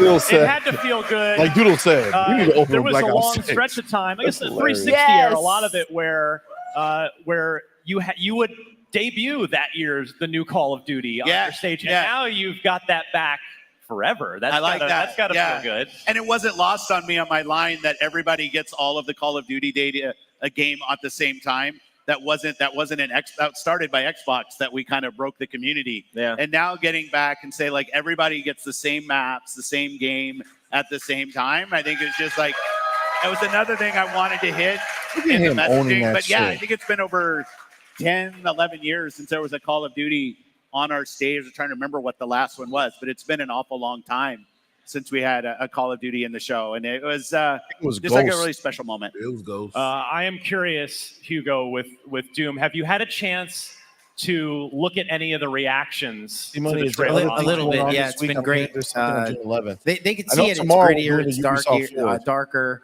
and they don't seem know to about be the 11th. responding well. So I'm excited. Not quite Like sure. when Tell us like if Doom you know. Eternal reviewed exceptionally well. I was one of those. I adore that game. Do you let your ego go for a few minutes before you kind of got to like bring it back down and go, oh, No, we got to do this. We have to prove ourselves all over again. All you need to do is keep reading the comments, and they're in there. So it's exciting to see how pumped everybody's getting for all the games. It's just as he said, it's just been a great day. Tiffany, I'm sure there are a lot of internal play tests happening with Vessel of Hatred right now. When you get like probably Microsoft folks playing it, like how valuable is that internal feedback loop when you're tuning this to get it ready for October for all of us? Super, super valuable. We actually, when we were working on the base game, we were getting internal feedback even from Activision and King as well. So I don't know, Miles, if you ever got a chance to play Diablo 4. Where's my invite? Where's the invite? Where's the Vessel of Hatred invite? But I know one thing we've talked about with the acquisition was like, hey, can we get in touch with some of the other studios? Because man, like we rely on that internal feedback so much. Blizzard's been always about quality. Our community, the Diablo community, is very on top of us about the quality of the game that we put out there. And so that internal feedback is key in trying to get that as early and often so we actually have time to adapt and pivot and have a feedback loop is really helpful. So yeah, absolutely critically important. So you guys should definitely be playing more Diablo. Looking forward to it. I know Phil plays a lot already. Yeah, let's go.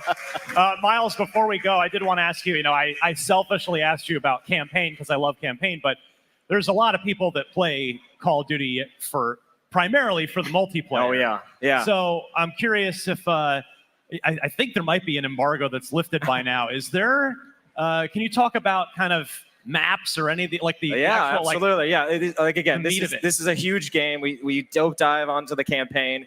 Multiplayer has 16 original maps day one. We're super excited about that because they really lean into we're in 91, we're in this era, and what does that mean? And so yeah, MP fans are gonna be very happy with the maps, the weapons, the operators, the Omni movement. The list goes on and on. But I don't want to forget the Zombies fans because we also talked about it, right?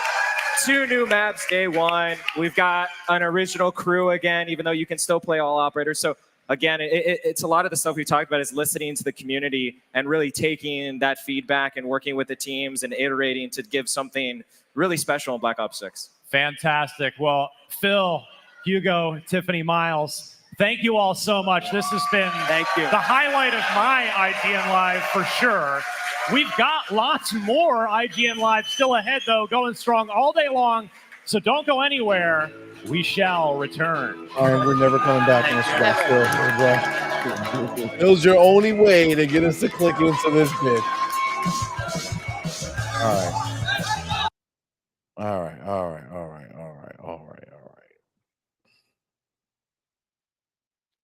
Let's all right, that was fine. That was good. That gave us a little insight on what they feeling and thinking about the games and shit. I do. It has to feel amazing, right? As a game developer, where you go ahead and you make a game like Diablo 4, and you see that Phil just can't get enough of it, that he's constantly playing it. You got to walk in that room and be like, he plays my game. You know what I mean? Like, that's exactly how I would feel. That has to be one heck of a feeling. And also a lot of pressure, right? To not disappoint him and keep him wanting to play. Yeah, 100%. So, what do you guys think about this? The second show that they did. I felt it was more about the other 3 than it was about Phil. They, to be totally honest, they said a lot without saying anything. Like, I don't think we learned anything different about the games. No, they repeated what we saw and know already. Yo, Crispy, what's up, fam? Yeah, so Crispy was good, homie. I think all three of those games I'm gonna play. I'm gonna end up playing. I remember in Call of Duty. I don't know if you watched the after show, and the lady was like, "Can I talk about Warzone here?" And they're like, "No." Yep. I We want to saw know what that. they got. I want to know what they got to talk about Warzone. That could be a good community game. As a battle royale, you can drop as many people as you can in there. If we can get like some custom servers and stuff, we at Microsoft now. Justin Friend was good, fam. I feel you. I feel you 100%, yo. I feel you 100%. I agree with Ray Ray. I feel like they said a lot without saying a damn thing. I feel they kind of reiterated the same things that we kind of saw during the show when we saw the trailers. It was almost unnecessary. I wish they had spent a little bit more time either talking to Phil or possibly, and I know that, Sarah is she's going to be talking about tech, right? So they probably, after Phil got grilled about the handheld, they probably don't want to go ahead and be in that situation where they have to tiptoe or kind of have to keep things hidden and lie, right? So I understand, but I would have rather have seen them, on the stage. Matt Booty, maybe just for a little bit. Sarah, and talk to Phil a little bit more rather than seeing this. The only thing that like stayed with me was the fact that Diablo was a lot more intense. I don't know if you guys heard me while it was playing. I was like, free Diablo, like how they did with right. Stellar Blade, right? Let me Oh my see God. what you guys held back, right? And how much more that was, because it was I was in it. I was watching that like, holy crap, what is going on here? So I really would like to see what they shaved off, or like give us like that, you know, play that version if you want type of situation, right? Yeah. Yeah. I feel like they use Phil. They use Phil here because they know that if they just had an interview about Call of Duty or fucking Diablo or whatever, nobody was gonna show up to that No one was shit. gonna stay. I also feel like Phil was there, like kind of like their dad. Like, go ahead, don't say something stupid. Be careful what you ask them. Be careful how you answer. Type of situation. He was kind of there, just overlooking and keeping shit in check. Yeah, he like, y'all just got two of y'all just got here. Y'all don't know what to say. let me be here because Blizzard and Activision, Call of Duty. That's fucking funny, yo. We'll let you get away with a lot of stuff. But hold on. Yeah. Bobby not here no more. So let's see what y'all got to say. Yeah, man. I don't know. I feel like obviously I think the Phil interview was good. I think we got a lot out of that. But I think this was just unnecessary. I agree. We didn't really get shit from it. So that being said, now that we're at the end of the day, right? The fucking day's over. Okay, it's 12:05. Okay, we're on Monday time now. What do we like as everything sank in, right? Are we still feeling fucking top notch after hearing all the last comments that Phil was making about shit and what's going on? Are we still with the same energy? Has anything changed?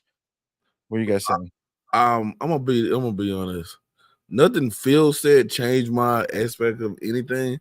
But you know what I'm happy about? I'm happy Phil's happy. Cause God, good fucking God. Cause the way Sarah was a couple months ago, and the way they've been dragging the man, like I said this earlier. These dudes, it's literally about 10, 15 dudes in Phil face. Some of them y'all cool with, and some people cool with. So I'm not gonna say no names, but they were saying F Microsoft just a couple months ago. Like they literally said the word F Microsoft just a couple months ago. It was asking for Phil's job, like just a couple months ago. Yep. And now they at this thing with him, and he has to take pictures with them and smile on their faces and everything. Like I know if somebody asks for my job, you gonna have to see me after this. But if I actually do get fired, like I'm gonna go to jail anyway. So let me go and get this money's worth. So Thanks. I agree. Well, I mean, this is the thing. Let's keep it real, right? Mhm. You know that Phil looked at those motherfuckers like, look at these bitches, Yep. right? But I gotta fucking smile and wave You're human. because these huh? Yeah, he's human. He fucking saw that shit. You tell me So you're gonna that he have somebody knows come at you? he knows what he was. And you know what I appreciate about this interview is hearing from him. First of all, we brought up him feeling a certain way about certain things, right? Yep, you heard the We heard digs. it. We heard it with the jabs right off the start. Right, he said when he asked about, tell us, talk about Xbox, whatever, and who better to talk to, and then he said, then Ryan, right? Like he Yeah. had the answers. Like you guys put out rumors, right? You guys know what's going Yo. on, right? Why you talking to me? That shit started off right off the bat. As much as it was smiles and all this nonsense with the freaking slap to the freaking mouth, just a hard one. One of those quick ones. Pop. You know what I mean? And then it was nice to hear from him the stress. And you said it, Ray. He's been dragged, right? The stress was showing. To hear from him how much they had going on at the same time. And it's wild because we knew this. We knew the ABK deal was closing. We knew they bought all these studios. We knew they were trying to put out games and keep with dates, right? They were under a lot of stress. The freaking advertising out there that people keep bombarding them with. It's so much that they have to deal and hear, right? And still trying to produce and get things done for the consumer. It was showing on them. They looked beat up. They looked tired. So I'm glad that he was able to kind of say, shit, listen, we had a lot of crap going on. Absolutely. It was nice for people to hear it. Maybe those people that sit out there questioning so much will kind of, after this show and hearing all the crap that's been going on, that they can take a back seat and kind of just enjoy the games you're getting and stop harassing. That's what it is. It's freaking harassment. Yeah, like Sarah can't post anything without Crap Gamer saying something, and now he trying to flip back. But that's all.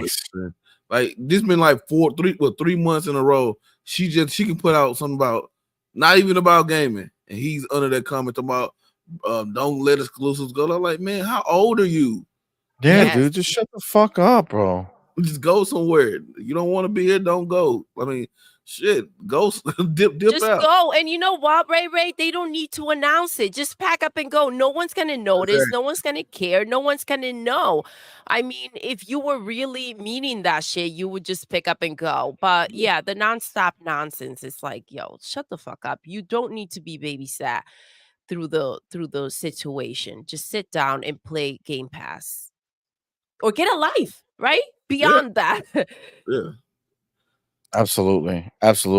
So Ray, one thing that we didn't get to talk to you about with the show, like obviously the show was fire, right? So this is nothing against the show. The show was dope, but we did like not see a bunch of stuff, right? Yeah. That we were like, oh man, maybe we were gonna see, like Contraband, like what were some of the other stuff? But like there was a good amount of stuff that we didn't see. Do you feel like do you think they're gonna do their own show again? Or do you think they're just gonna be spreading all the rest of the shit throughout with like Gamescom and fucking Tokyo Game Show and whatever else shit they plan to do? I think Gamescom gonna have some games. I don't know how deep they gonna go into it, but as we know, because for years now, and you show me something and and it doesn't come out 5 years, that it become an issue because all people always ask, where is this game? Where is this game? Like we talking about Contraband right now, right? Yep. So show it to me when it's a year or two off. Show it to me when coming up this year or next year. Like this with this whole show. I don't think none of those games said 2026. So No, that's just this year, next year. So that's what they stick to that format because they tried to do that. They tried to do that a couple years ago, but COVID happened and some stuff didn't fall on the right deadline, so it didn't work. But now they have the content. They got too many studios not to do it. Hey, so they can just stick to that. We don't have like trust me, I wanted to see a Forza Horizon, but it didn't show up. But I didn't think about it. I really didn't think about it during the show. Like during the show, I didn't miss it. You know what I'm saying? I'm like, damn, I wish I seen a Forza Horizon. I got a whole bunch of stuff. I'm about to play. I'm about to play Forza right after this. So it just I didn't miss like content. And then with the games they do have, like let's just say Forza, it's a platform already, and they have so much content coming out already. So you don't have to miss it. And they do the same thing for Horizon. So a lot of these games like Contraband, when it's ready to show, we'll see it. When the Project Dragon, the Wu-Tang, all that stuff that we've been hearing about, Clockwork Revolution, when they're and shit, we didn't but I haven't seen no one say Blade all day. No, not at all, actually, because we know that shit's far away. It's like we know, like we don't need it. It's funny because we think about not having games that are far away, but we do. Like we know Blade is fucking, years away. Like that's probably a launch. We know Elder Scrolls 6, years away, right? So we got 2 right there of games that we know are what was coming. the other one? OD. OD. Oh, Yes. I forgot about OD. I forgot about fucking OD too. 3 games that we know they're fucking far. So it's like we have this year lined up, we got next year lined up, and 2026 more than likely already without knowing new shit after that. I think we had a article or something got leaked that they have a plan for like the next 10 to 15 years already. A roadmap for games for the next 10, 15 years. I've seen that somewhere. I don't know where I read it at. But Xbox has a plan, a roadmap. Yeah, for isn't it like 2030 or some shit like that? Some or maybe crazy wild out there. You know what I'm saying? Yep. Yeah. Now, So yeah, go. Let me see something real quick, because while we're talking, I did say, let me see if there's anything official out there, right? So I look for Contraband, and there's nothing there. It's just they have like IGN, and then they have Avalanche, the people who are making it, right? So I click on it, and it just shows you, that they're working on the game, blah blah blah. It shows you the trailer from the reveal all those years ago, right? Yeah. But then I just said, all right, let me just click on Avalanche, like go to the main page, and it shows you some things like their latest news bits, right? But then there's a news bit from June 3rd, 2024. Oh, not long ago. This was fucking Days ago. And we did not hear, nobody heard this shit, right? Unless I'm missing something. I didn't hear anything. A statement from Avalanche Studios Group. Since its inception over 2 decades ago, Avalanche Studios Group has grown to encompass 5 locations worldwide: Stockholm, New York, Malmo, Liverpool, and Montreal. Today, we regretfully announce the closure of 2 of those locations, New York and Montreal. Oh, This means we'll be parting ways with around 50 valued friends and colleagues, which represents roughly 9% of Avalanche worldwide. This is an exceptionally difficult decision, but we believe is necessary to ensure a stable and sustainable future for the company. Our focus is now on supporting all Avalanchers through this challenging time. We're grateful for the invaluable contributions of those leaving and remain committed to creating incredible gaming experiences for our players. I wonder if any of them were working on I did hear some about, Contraband. I did hear something about that. Somewhere, I don't know, was it on Twitter or something? I seen a follow-up statement that said Contraband wasn't affected. Oh, okay. I don't know who did. I forgot where I heard it from, but I know they said Contraband wasn't affected. But like you said, that happened at their studio. They going through some shit right now, so they probably don't need to be showing anything. Exactly. Yeah, because they don't even tell you. They don't name which place. I think it was New York. Got closed. I don't know what the other one was. Yeah, New York and Montreal. Yeah, you're looking for the place where they're making the I'm game, looking right? to see which Where's one the of studio? Avalanche. Yes. But it doesn't show. If I think so, I think they all help. To be totally honest. Yeah. See, so it's just bound to be affected by it. Yeah, Yeah. even though it's not affected, like they're not shutting down the Yeah, game. they're still working on the game, but this creates friction somewhere. And that could have been the people who make the trailers. All we know. So, Exactly. well, That's true as well. That's true as well. So yeah, I did not see that, and I don't think it really became like a news item because I don't know why, which is weird because it's kind of attached to Xbox in a way. So normally shit like that would, make some waves. Um, Yeah. but I guess, I guess it is what it is. So kind of makes sense why we didn't see fucking Contraband right now. It'd be kind of weird for them to be like, yo, we just let go these people. But look at this dope ass game we're making. Things are going so well. yeah. So I don't know. and like you just fire a whole bunch of people and you out there surfing. I mean, Yes. Facts. Look at Ray out here like Phil Spencer slapping people up. Keeping those receipts. You know what I'm saying? Keeping those receipts. Never forget, man. Never forget. Never forget. That's what I'm talking about, Ray. You heard about this Halo shit, right? We didn't get an opportunity to talk to you about it. About people being okay with Halo going to PlayStation. What kind of nonsense is that? That's the one game out of all games we have. Even though Gears for me, but Halo is the one game you can't let go. No. Somebody's put up thing like maybe just do the multiplayer. I'm like, but it's a package. It's the same shit. It's a package. If they're playing Halo, it's the same fucking shit. Don't matter whether it's single player or multiplayer. But they got the chief. He out there hoarding around the PlayStation. That's a problem. Yeah, that's the one franchise that will probably hurt everybody the most because that Halo is Xbox. You could say it lost its luster or whatever. Halo is Xbox. That is its identity. That's his mascot. That's his mascot.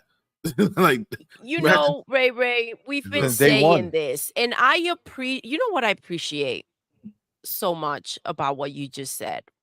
You said Gears more so for you, but you can still recognize that Halo going over there would be a problem, right? So you can separate the two and be able to identify that would be a problem. And I feel like this is a situation that, we've had to kind of go back and forth with, or like we've been trying to like accentuate because it seems to not be something that people are quick to understand.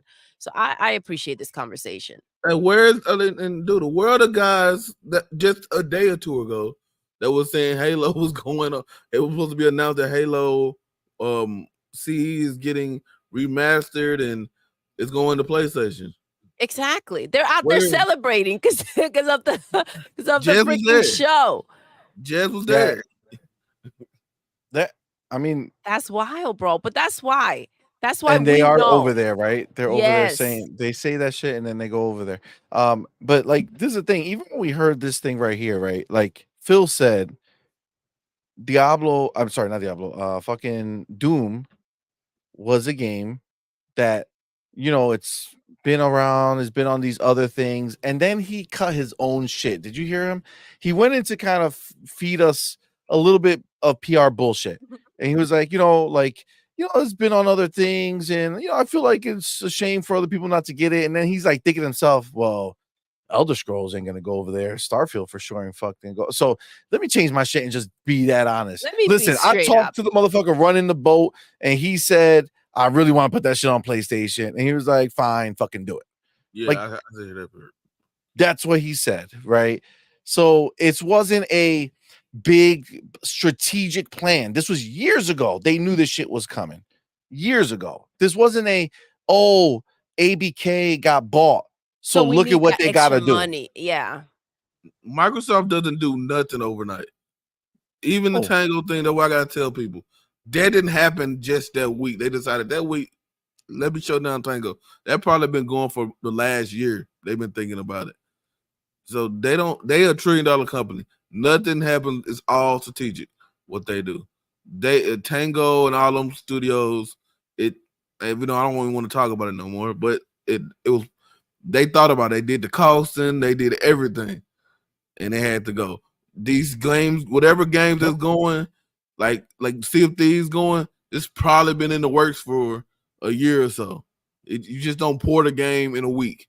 So a lot of this stuff, Exactly. a lot of these stuff been planned for a while, and hey, you like it or not, if something else goes, it probably already been planned to go for a long time. You But already know. That's true. I agree with you. But you know what? Why the people who sold their Xbox to buy a PlayStation? Look at you now. Look at you now. You got nothing to play, and we over here full. It's ridiculous, the idea of like, okay, well, you know what? I had enough. I'm gonna go ahead and just go to PlayStation. Like that's wild. But it's funny because CMoney, you and I were having a conversation about this today. At least if they're gonna bitch enough about Xbox, they packed up and left, right? So I can somewhat respect that rather than bitch and whine and cry and just And do spread these empty rumors and threats do and all shit. these empty threats, and then now they're freaking just celebrating like nothing happened, right? So it's kind of like, you know, it has its double-edged sword. It's like it's a little annoying to flip the coin like that, and now you're on board. Yes. Yo, this is true. This is true real quick. Darth Kermit, man.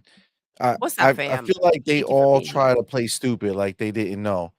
Phil said case by case basis when it comes to Bethesda, bro. Yes, he This is what did. he He said. did. This is what he fucking said. Microsoft has said since Bethesda games will be on multi-plat on a case by case basis, but it's major news every other week. That this is what their bullshit that they do for no reason. Like we already know this shit, man. And like We Crispy, already know this shit. I seen Crispy in there. We have a benchmark now. Now I don't know if Yes. I don't know I know he was talking about Gears, but Hellblade is your benchmark. Facts. That is the gold standard of graphics right now. Yep. Everybody knows, like, so at Microsoft, everybody knows what the standard is for gameplay, graphics. We have the best of all those teams there, and now they're talking to each other. So now they're helping each other. COD is gonna be another one that eventually is gonna look super, like they're doing movement and stuff now. They run on a modified version of the id engine anyway. Microsoft owns Who? COD. Oh yeah, COD. Yep. Yeah, so Microsoft owns it. They can get a new engine. They got the engine right there, so they can get whatever they need done now. This right here, you have the Microsoft is becoming the gold standard of gaming.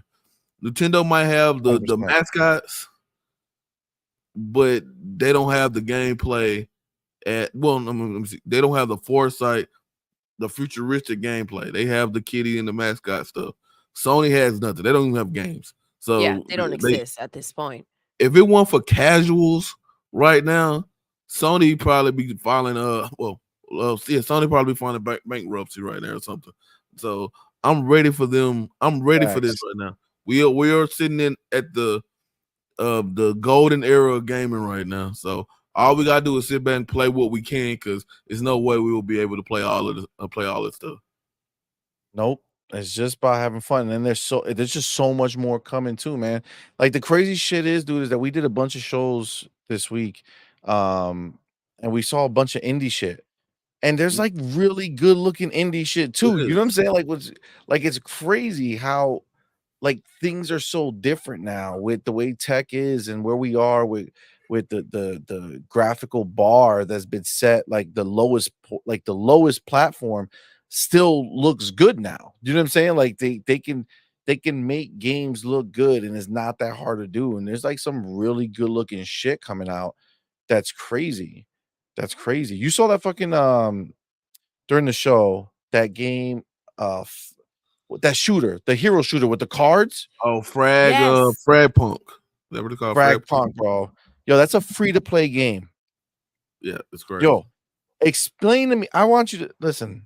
I'll give you $1,000 right now if you can explain to me a scenario where Concord can survive its release. Bro, I want to say J Rock did it, right? And he had 4 or 5 games. Frad Punt was one of them. Marvel Rivals was another one. And I can't remember what the other Overwatch was another one. Yeah, like all these are free to play games.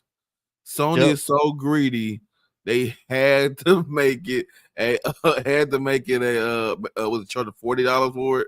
Yeah, they got to charge for it, and it's the worst looking of all the bunch. Yep. That's crazy.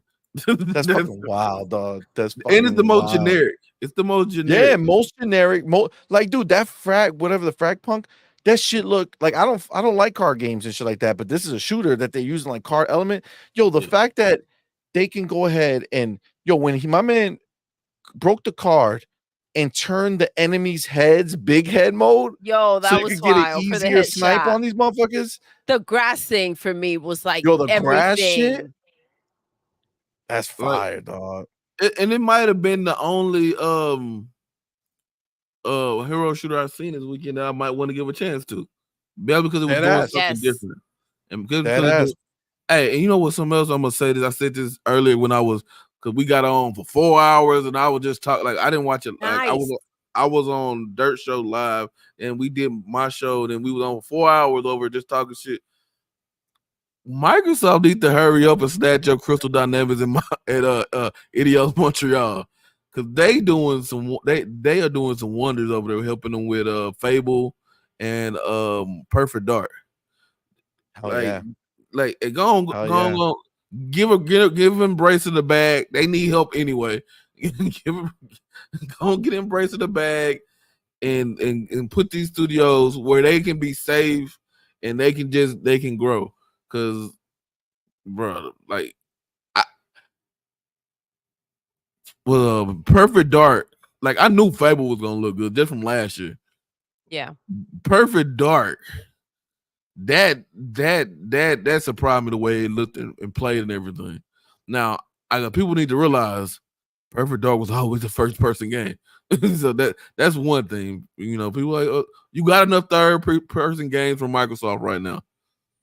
Now, yes, from what Joanna Dark is, this right here is one of those things like, yeah, they stepped their game up on this one.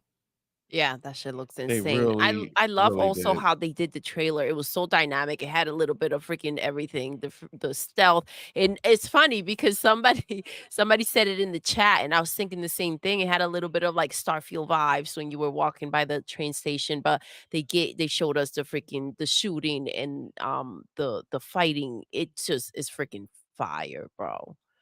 It's pretty cool. I sent you something. I seen Nero put some. I just sent you something. See. All right. Let me see. But hey, like if you had a problem with this show, if you didn't like this show, because I seen a dude named, I forgot what his name is, Tony Blanco, some crap like that. Oh yeah, that fucking that's a bitch ass motherfucker right there. I got in trouble some years back because he was coming at me. Then I started. He went personal first, and I went like, okay, now he's in a wheelchair, so like, hey, don't make me roll you off a cliff or something. But he started it. He's in a wheelchair. He's in a wheelchair. He's in a wheelchair. Damn. He started it though. I did not start it. I just fight back. Listen, you know what? Somebody starts with you. It is what it is. You know what I'm saying? Like you should be ready. I'm just saying that the opposite effect should be happening, right? Like if you're in a wheelchair, right, and you have things going on, why be a dick? Mm-hmm. Hey, you know what I'm saying? Hey, like, just be cool. Now we got my homie P Lump, bro. He in a wheelchair. He just come in. He just start talking shit to everybody. That shit is hilarious. But him, this dude is like Tony dude. He's a pony. So why are you even grading an Xbox show anyway? This is not your thing. It's not your territory. It's not for you. Especially after last week with how Sony came out and dropped that dud. Like you shouldn't even be worried about what we got going over here. You should be worried about like, hey Sony, I just seen that. When can we get that? What they just had? We starving over here. Dude, this shit is crazy. Yeah, first of all, but the Buster, man, thank you, players. Thank CMoney and you. Doodle, best Xbox cup on the net. Thanks, fam. Thank you, Appreciate you, man. fam. I appreciate that. Thank you. You know, this is what I would say. Let me say this one thing though. I appreciate you saying that, right? You know what? The one thing that gets me every time. What other Xbox couples you know out there? I in was these just about to streets? say, like, is there another one that I'm missing around? I feel like I appreciate the compliment. It's really nice to say. It's really nice to say. But I'll be like, who we competing against in this category? You know what I'm saying? I'll take it. I'll take it. I'll take it though. I'll take it. I appreciate it. Y'all one-on-one around here. That's it. That's it. But yeah, you sent me this. I saw this on Twitter earlier, but it's fucking funny, dude, because it's like, look at like what are we talking about here, dog? Like, where are we? This is that Astrobot's the only game they got that's staying on that console for now. The other one's for the streets, dog. Hey, the other one's for the streets. It is. It is for the streets. Astrobot can easily end up on Nintendo. Like, it easily end up. I agree. Oh my gosh, could you imagine they would die? You know, the only reason why it maybe wouldn't is because Nintendo would say we don't want that shit here, because they do show all the controllers and the PlayStations and is all the characters is very focused on like their brand. So that would be the only. They were like, yo, Totoki Kakokoki is gonna be like, yo, listen up, can we just put Astro in there? They're gonna be like, nah, man, keep that shit on your end. Like, I don't see Nintendo wanting to I don't fuck know if with they're that. gonna turn down a game. Like, if somebody paid them to put a game on there, I don't think they just turned it down. No, I don't know, Ray. Nintendo don't fuck around. Yeah, but hey, be honest, Nintendo ain't had a show, a good show in a while either. Yeah, that's true. They out here really doing much of shit either. Though they still selling. So somehow PlayStation still selling too. Somehow no, they're still selling games. Yes, they still that's the selling. difference. Like, Nintendo's still selling games. You look Yes. at their numbers, and those game sales keep going up. PlayStation is just ain't nowhere. And that's Nintendo is it's a curious case because their games are not they not graphically, and it's like Pokemon, right? It does the same shit it always do, the exact same shit, and everybody go run out and buy it every single time. And they tell you 2 games, the same game with different starter Pokemon, and everybody go buy both of them. Everybody. How you talk about a scam? That's a scam. That's a hell of a scam. I'm gonna say you the same game just with 3 different starter Pokemon. Come on, man. That's Nintendo is one of those things. One of those people. I mean, one of those. They get away with a lot of stuff that nobody else would be. Absolutely, bro. We talk about PlayStation with remakes and remasters. Nintendo will literally grab a game and just transfer it over, same price. Just give me your money, and it sells like a motherfucker. Yes, agreed. You ain't fucking Cypher Type 1 says doodle pronunciation. I ain't even gonna say it. Listen, this is the thing, guys. I say it authentically. All right. So if you guys want to join me, just listen closely and try to catch up. You know what I mean? That's the proper way of saying his name. Just saying. I call him Hachitachi, so and I get in trouble every time. Like, y'all know it's Hiroki Totoki, guys. Y'all know I can't pronounce it. Don't leave me alone. Y'all motherfuckers wilding. Y'all wilding. Where is this shit? I was gonna put it on because we got it like that out here. Let me put this and do this. I'll just let that be right there because that's glorious. What are you mumbling over there, CMoney? I can't. I'm not mumbling, goddammit. What are you saying? Ain't no way fucking mumbling.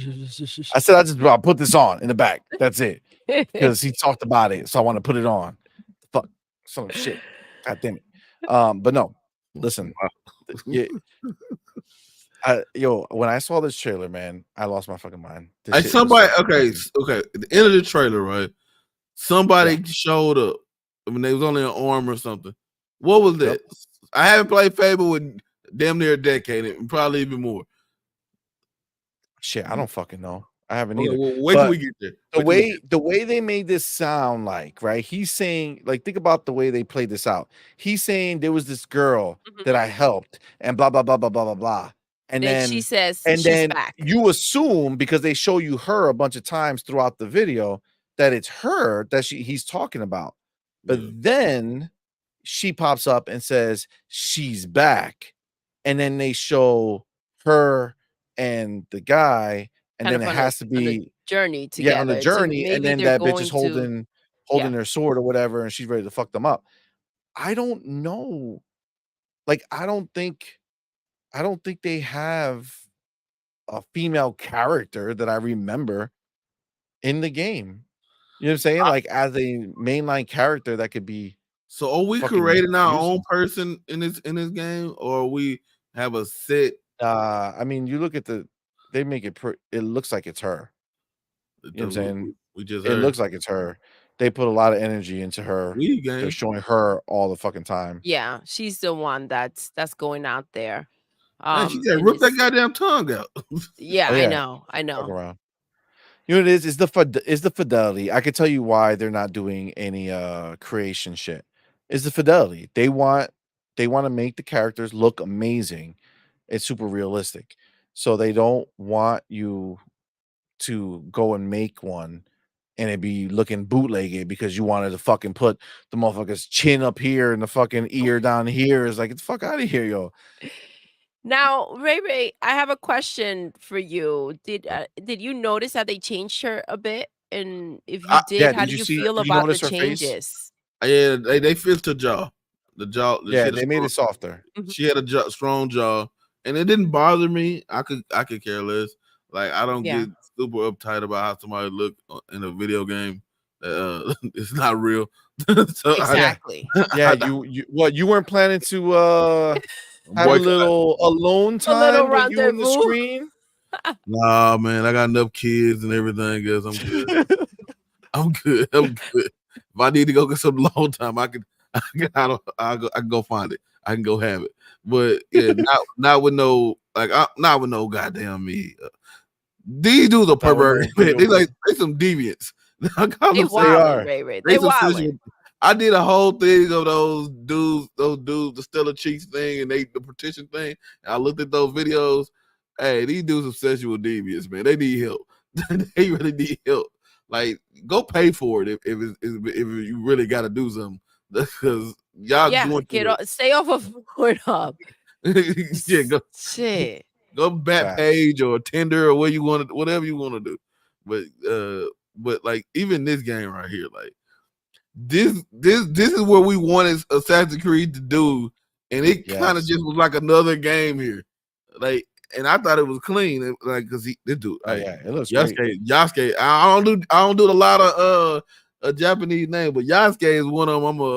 I'm gonna say, because goddamn, he a goddamn beast. He a goddamn tank. Well, this is the thing. It's funny because he's just like normal size. It's just that all the Japanese people, they were so small over there. So they make him look like a giant, but he's like 6 foot. You know what I'm saying? I'm not gonna say the black dude taller than all the little Asian guys, but hey, literally, that's exactly what they did, yo.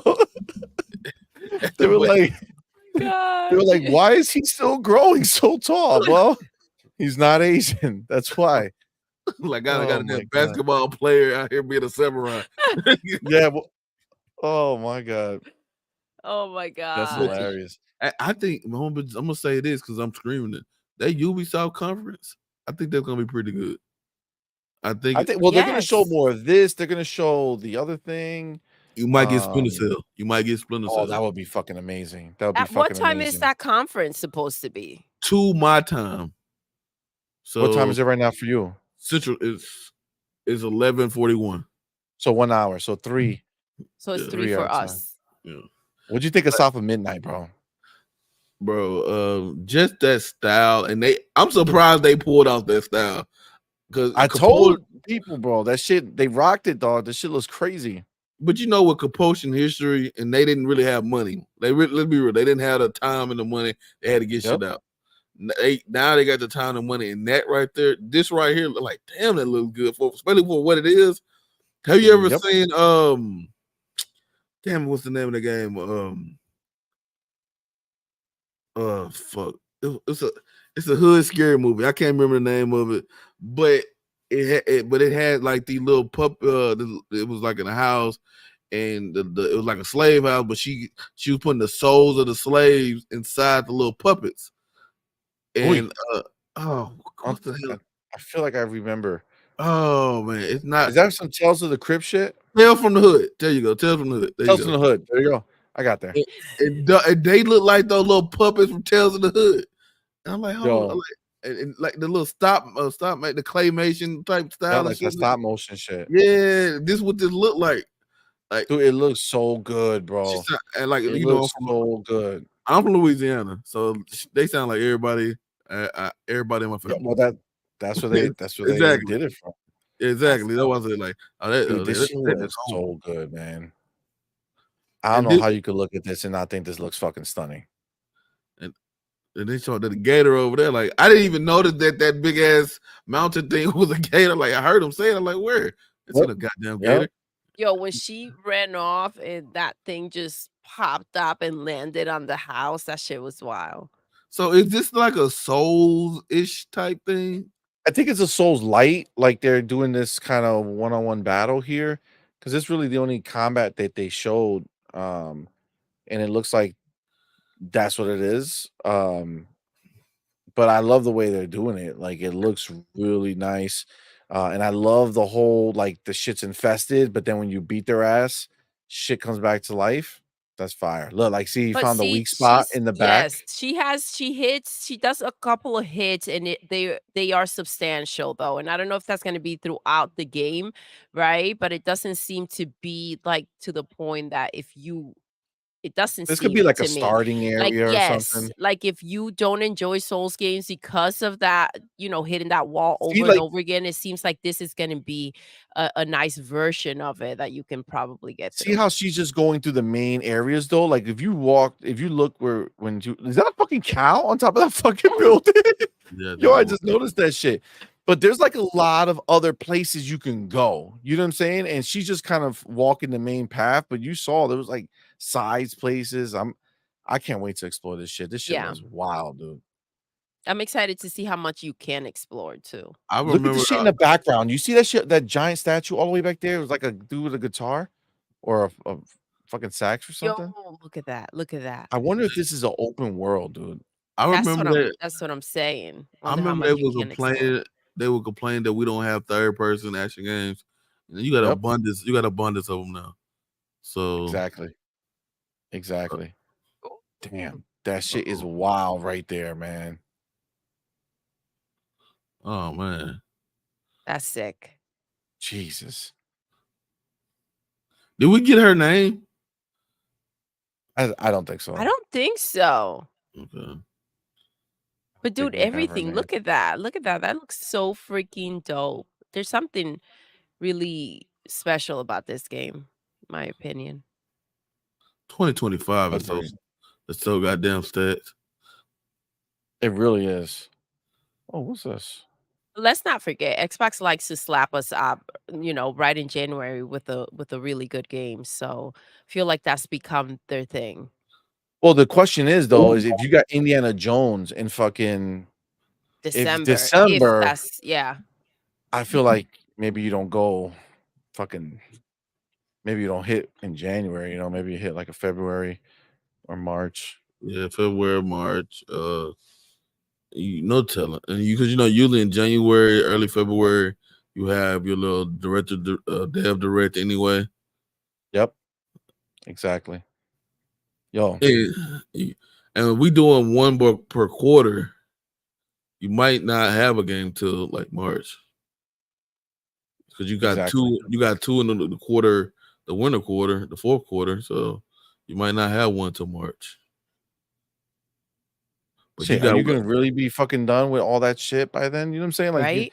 You need a little fucking breather room. You got October COD, Avowed in November, December Indie. That's wild. That's a wild. And I don't think Microsoft care about the VGA awards no more either. So like they ain't gonna let us win anyway. Nah, exactly. Honestly, the type of game that has the best chance of winning is Hellblade. You know what I'm saying? And it's already out. So, we'll see how that does. This also gives me Deus Ex vibes. Well, Crystal Dynamics made it, and they came from they're not they connected to the Montreal Eidos team. So yeah, it gave me kind of because I feel like Eidos would have been the team that would do this the best because this is basically what Deus Ex was, right? The fucking first person, but then pull out a cover and it's third person type game. Same type of tech and shit. But when they fucking do the gung fu shit, I love that. it's just fire, dude. Absolutely fire. This is one of those things that like I said, this is a problem. Now you know what a game Mecha Break. Now I was talking to my friend, the one that I do sports Mecha Breaker or whatever the fuck. Yeah, like I do the sports dojo with. He said this game was not for me, but shit that was chaotic because it was all fast. It was too fast paced and too much shit going on, so it wasn't for him. But Mirror's Edge, fire. But it looked great. But that wasn't in Game Pass, right? I'm not for sure. No, I don't think it was in Game Pass. It probably was. Listen, the problem, this is the thing, man. We got too many games out here. Yep. I can't justify saying let me go spend 40s, 50s, 60s, $70 on a game unless it's like, oh my god, I need that game in my life. You know what I'm saying? And I think it's my type of game because I used to like Chrome Hounds and Mecha Sword and all those types of games, and then it kind of looked like a Gundam game at first too. So I'm like, I'm gonna get it. I mean, it's fast paced. It's pretty dope, but yeah, this show was fucking great, man. This show was fucking great. It was really, really good. Look at Maddie. Oh, that pisses me off. Look, now that was insane. You see what I'm saying? Just yesterday. Like now that was insane. Wow. So exciting. Look at what they have. Wow. Come on, man. You can't trust nobody who start off this situation. They tell them saying hi to you, they say salutations. Yeah, you can't trust nobody like that. I'm like, what did that mean? Bunty, what's up, fam? Bunty says Doodle, CMoney, and Ray Ray. What score did you give the show? What score did you give the show? Perfect score. It was perfect. Perfect. I saw your 10 over here. Bunty. Cypher said I almost punched the screen when I saw his punk ass face. Oh my god. You know what's wild? Yo, we would be so crazy ass gang. Like if we all we all killers out here apparently with this fucking like we wanted to murder all these people. Yo, it's crazy. I asked on Twitter like, hey, who want to split the block on with all the spin the block on Twitter with me with all the pony bots and the ponies. Everybody said yeah. I'm like, god damn. I didn't expect all y'all to say yeah. I expected like Hector and Vic the click and say yeah. I had everybody saying like, oh come on man, y'all, we gonna get in trouble now. Yo, Ray was ready to try to talk people into it. Nah. Yeah, no, they were just ready. Hey, and I want just how they do us. They say bad news for a week. Don't let this die today. Just keep it going for the next week. Don't let this news die, and we don't hear about it no more. I agree with you, Ray. It's after the show, it was just such a high, right? I felt so freaking good. Like it just didn't matter. Like the ponies were out there talking crap. I didn't want to hear. I didn't care. Like this is where it's at. We know what we saw. We know what we're getting. We know this freaking lineup. It's insane. This is what we've been talking about. This is what we've been waiting for. And this is the moment where we need to stay and kind of live in, right? Absolutely, dude. We can keep bad news going for a month or a couple months. We can keep good news going too. Absolutely, man. Absolutely. This was honestly such a phenomenal game, man. I mean, the showcase, the games they showed us was insane. Dude, this is State of Decay 3. It looks like I just keep rewatching these things like over and over again because they're so good, so much detail that are in What these was games. the game that the lady jumped on the dead body trying to get the money? It was like a whole bunch of dead bodies, and she ran up on the dead body. Wu Chang. Yo, that looked Is that what it was? crazy. Yep, that's the new Black Myth Wukong. We got rid of that since they fucking betrayed us. So we say fuck I don't know if them. Ray Ray told us how he felt about that, but man, we are not happy about it. Real quick, check your DMs. I can't find it in mine, but that's super dope. The Buster. He says, CMoney Doodle sent you a tweet with all the games for Game Pass from the show. I appreciate that, fam. Tweets. Yeah, I think Aaron Greenberg sent one out earlier. I'm gonna tell you, that I'm conflicted because I like since it was announced, Black Myth has been on my radar for one of my most anticipated games. That kind of deflated me. And my thing is, why won't you just delay the game until you can get all of it right? Exactly. Right. You mean that Wukong shit? Yeah, Wukong, Black Myth. Oh, that shit's dead to me, dog. I don't even know that name. And you were hyped too, CMoney. That was that probably was my most anticipated game for a while too. But then, so when it did that, I'm like, okay, is it money that you need? Why won't you? Then Microsoft will send people over there like they do everything and go to help you get everything, get it up and running. So tell us what is going on that you have to you over here doing what you're not getting. Like maybe you just put too much. Be honest, maybe you put too much time in the PlayStation getting it up and running, and you didn't put enough time in the Xbox. Maybe it's not the actual system. Maybe it's your priorities. It's your lack of fucking skill, dog. That's the same thing we saw with BG3. They're like, we can't do this. We can't do this. We can't do this. And then they fucking sent somebody over there a week later, like, yo, turns out you could use all this extra RAM right here. We didn't know it, but shit, it's there. You know what I'm saying? It's wild. We weren't expecting it. Oh, yeah, but everything's good now. We cool. Like, get the fuck out of here, dog.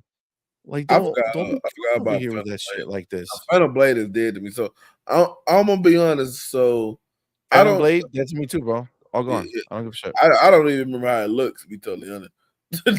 that's something that I don't even remember how it looks. I don't remember what Adam like. Just so I'm gonna have to go watch it again. I'm gonna go have to watch the whole show in 4K, sit it on my TV, and watch it all over again. But this I couldn't have asked for nothing better. I couldn't have asked for a better show.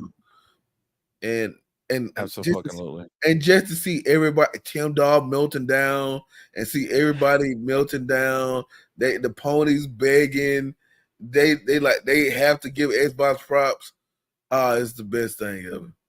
It's so great. It's a beautiful day. It really is, man. It really fucking think is. about not staying 10 toes down and not dipping, not being a coward, and you get rewarded for it. Yes. Yep. I That's agree, what we've been man. waiting for, man. This is crazy. We knew it was coming. We didn't doubt it. So that's pretty freaking dope. It's coming, man. It is what it is. Now, Ray, I don't know if we talked about this, but Gears, how did you react to seeing it wasn't Gears 6? No remake of the trilogy. They're just fucking doing a fucking But prequel. firstly, and most important, how did you feel when you saw that just what your girl Doodle said played out? You know what I'm saying? Started That with was Call of her. Duty. You were there for the Close with prediction. Gears. Yeah. He was here. She did I say said it. She said it. I had the other, like, I'm gonna tell you this. I had somebody tell me about this game, that it was gonna be a prequel. I didn't believe it. Like 2 days ago. I don't be trusting nobody, so I don't say nothing. So Facts. I'm gonna tell you this. Y'all know my friend passed, and he was a Puerto Rican guy and part Dominican, and my other one who Oh shit, nice. and the one with the Well, not nice that he passed. Nice to yeah, it's I nice know. that It didn't. It's real. The other one who runs the dojo with me, he's also Puerto Rican, and since I known them, they've been mad at the Gears thing because Dom died. Yeah, dog. I feel that. That was a fucking moment. I don't understand why he had to die. They like, we don't get.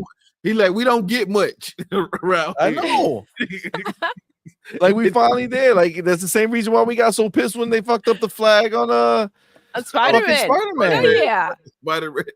So he was Like, like, come on, man. Freaking moment right there. Just so I they got shit it on. So when I said, I like, oh shit, that's dumb. So after the show, I went and talked to him.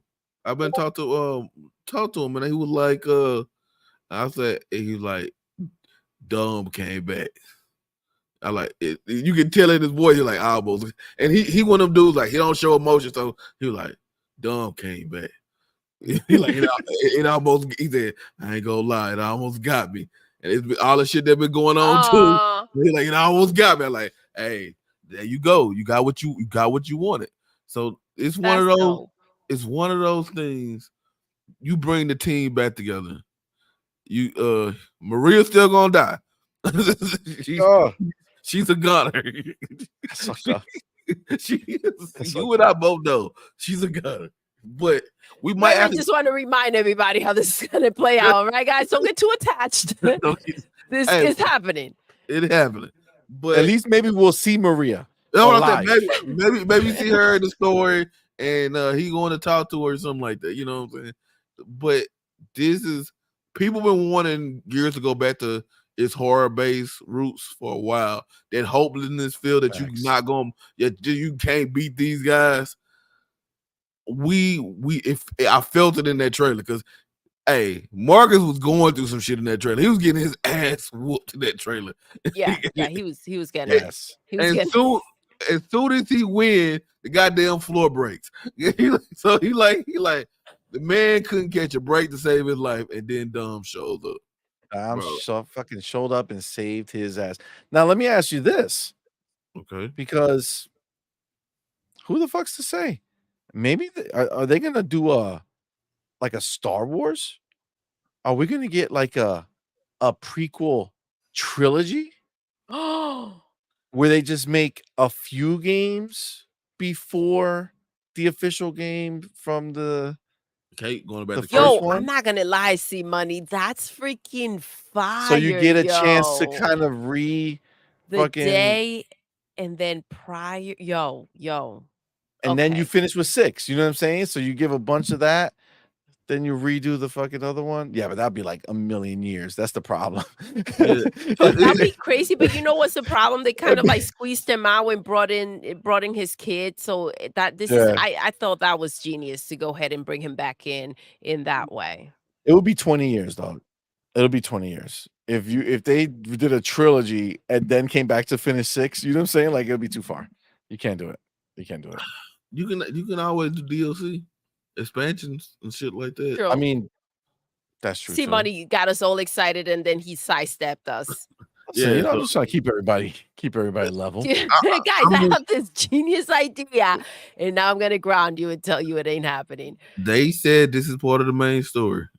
It's a mainline Gears. Oh, they did say that. They said Fillmore Pocket says we got to see Marcus go to jail.